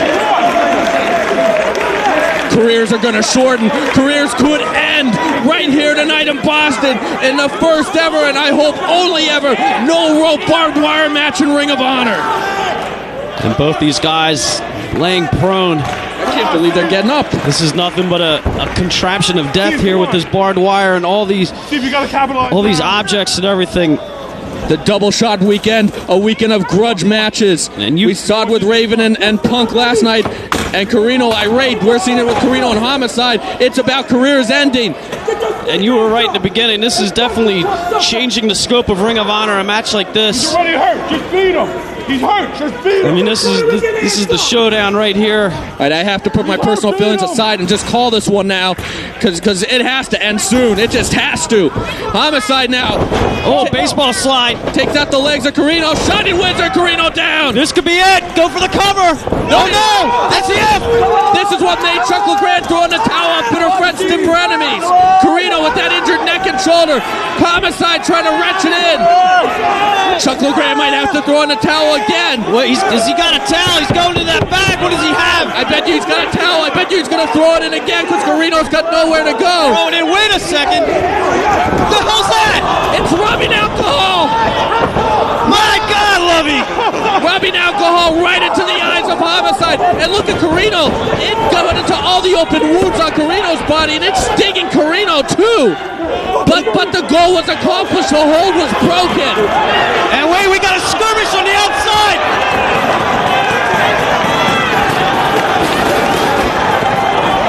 Oh, it's breaking down. Julius Smokes and Chuck LeGrand going at it. The young boys looking on. I can't believe what we're seeing here. Carino now getting to his feet, running on pure instinct at this point. So is Homicide in a clothesline. Cover! Oh, one count! I can't believe it. What are these two men going to do to each other? What's it going to take? Carino, look, he's got him in a pile driver. Dropped him on top of his head. Is he going? Yes, for another one, and he hits it. He could go for a pin. Homicide might be out. That's two pile drivers if they're everything he's taking. And LeGrand on the outside, he's got a piece of that barbed wire. And he's giving Carino those protective gloves. Why is Carino putting on those protective gloves? Probably the only logical thing I see tonight. But there's going to be some damage done here. That's barbed wire. And you can hear him screaming. Homicide screaming in agony. He's being wrapped up in that barbed wire. Oh my God! He's gonna kill Homicide right here. He's got it around Homicide's throat. Oh my God! He's got that Cobra sleeper on with barbed wire. Yeah, that barbed wire could puncture the throat of Homicide. In fact, it is puncturing the throat of Homicide. Homicide, how can he escape this? There's no escape. There is none. There's no escape from this. Give it up, Homicide. Give up. Save your career and give up right now. Oh, wait a second. Smokes is thinking about it. He's got to. Homicide's telling him not to. Homicide saying don't throw it in. But, he turns him over. He's got the legs wrapped around him. There's no possible escape for Homicide. Throw in the towel, please. And that's it. The towel. Throw it in. Thankful. Julius Smokes had no choice but to throw in that towel. I admire him for making that decision. Look at that look on his face. He might have just saved 2 careers there. That's probably the toughest decision he'll ever make in his life. And I think he made the right one, Chris. Steve Carino's your winner. There was no escape from that. None at all. You know what? Steve Carino might be the winner, but both men are losers in this one. Both men gonna need medical attention. Both men are gonna need stitches. Both men might never be the same. Ladies and gentlemen, I can't say that I'm proud of what we just witnessed, but it had to happen, and it did. For Ray Murrow, I'm Chris Lovey. Thank you for joining us on this Ring of Honor home release. We'll see you for Final Battle 2003 when the stars of All Japan come to Ring of Honor.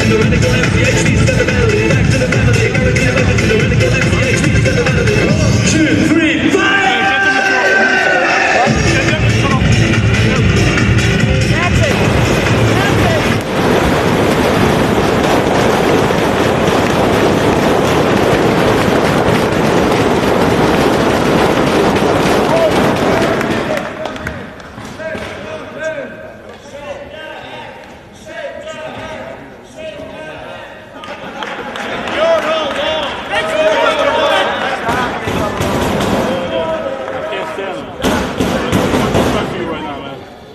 It's on you, baby.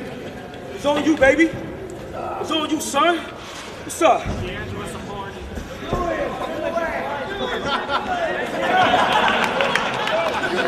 Watch yourself. Shake it. Eddie, what do you see? Okay, now you're really Darian. Oh, where's my class? Come on.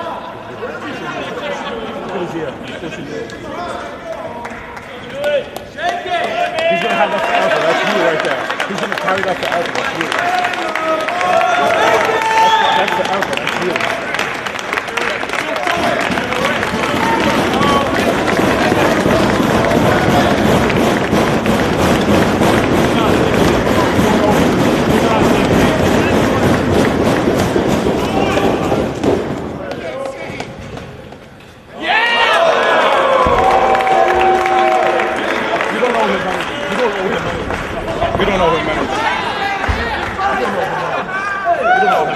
That's showing the class.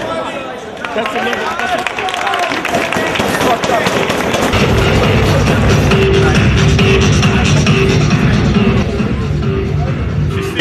Steve, that's the level of character we're dealing. Open that door for him. That's the level of character that we're dealing with.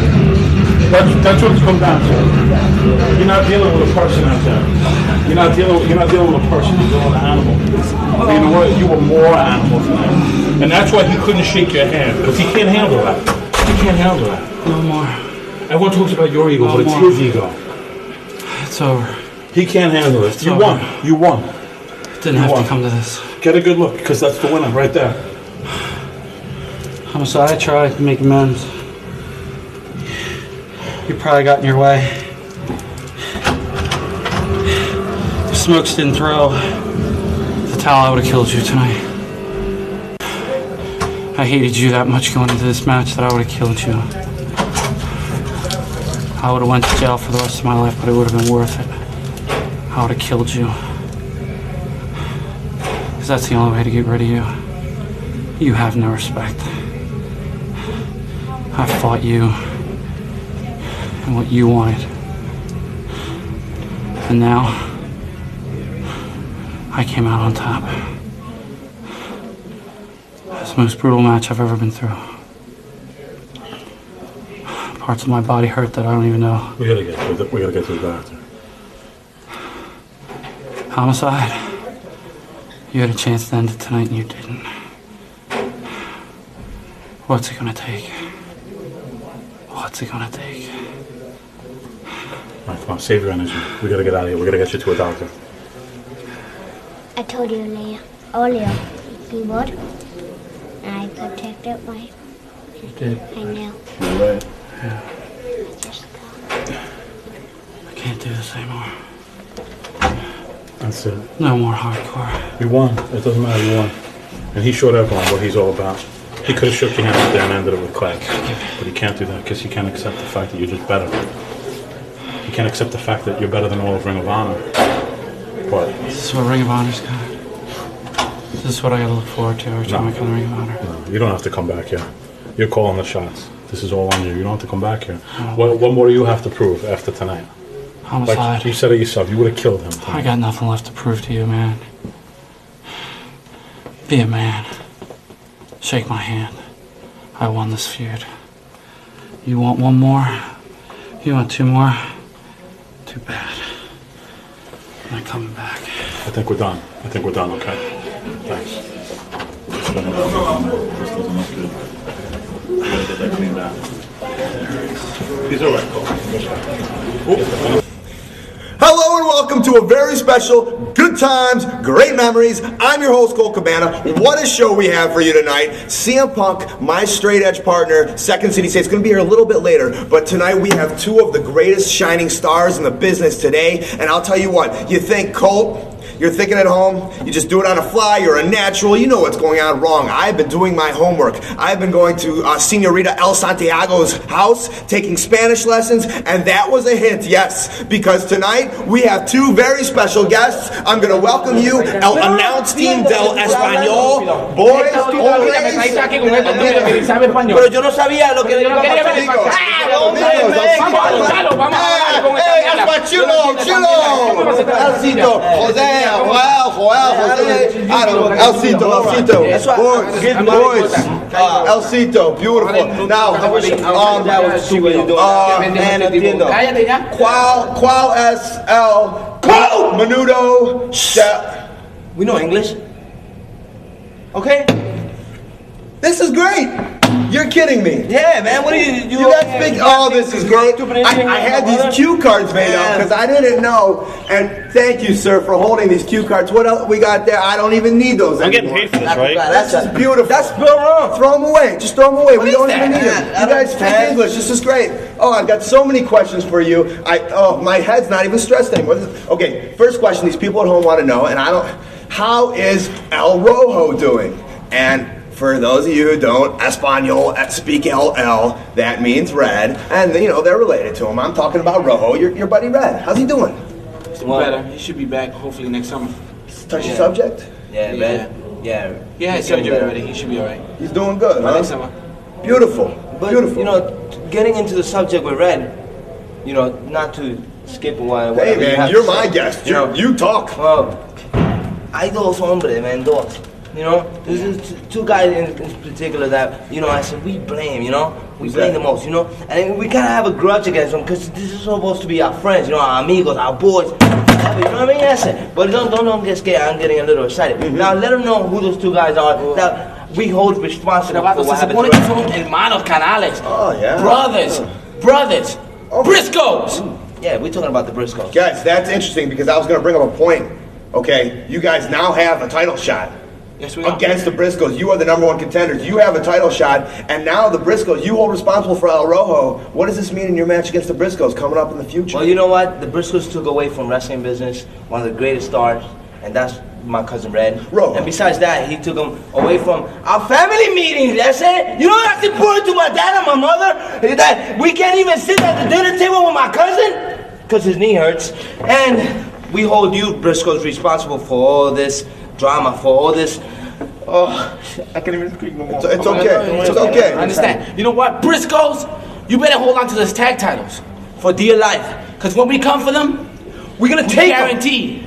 We are the next Ring of Honor Tag Team Champions. You heard it here, folks, sirs. And Fluent, this is great. This has been a great Good Times, Great Memories. Punk, I'm sorry, buddy. We'll get you next time, but this is just too much emotion, too much drama. You guys, the Briscoes, they're coming for you. Watch out. Thanks for my show. We'll see you later. See you next time. Thanks for coming. Yes. Take those Spanish lessons. I will try, man. I thought I did good. El hombre del Negros, uno, dos, cuatro, cinco. BJ Whitmer, Matt Stryker, the block winners for the Field of Honor. The next show, it's one-on-one to decide who will be the Field of Honor winner. What the hell is up with you, man? I was hurt out there. I thought we were friends. What? I couldn't move. You know what? Winning is the only thing that matters.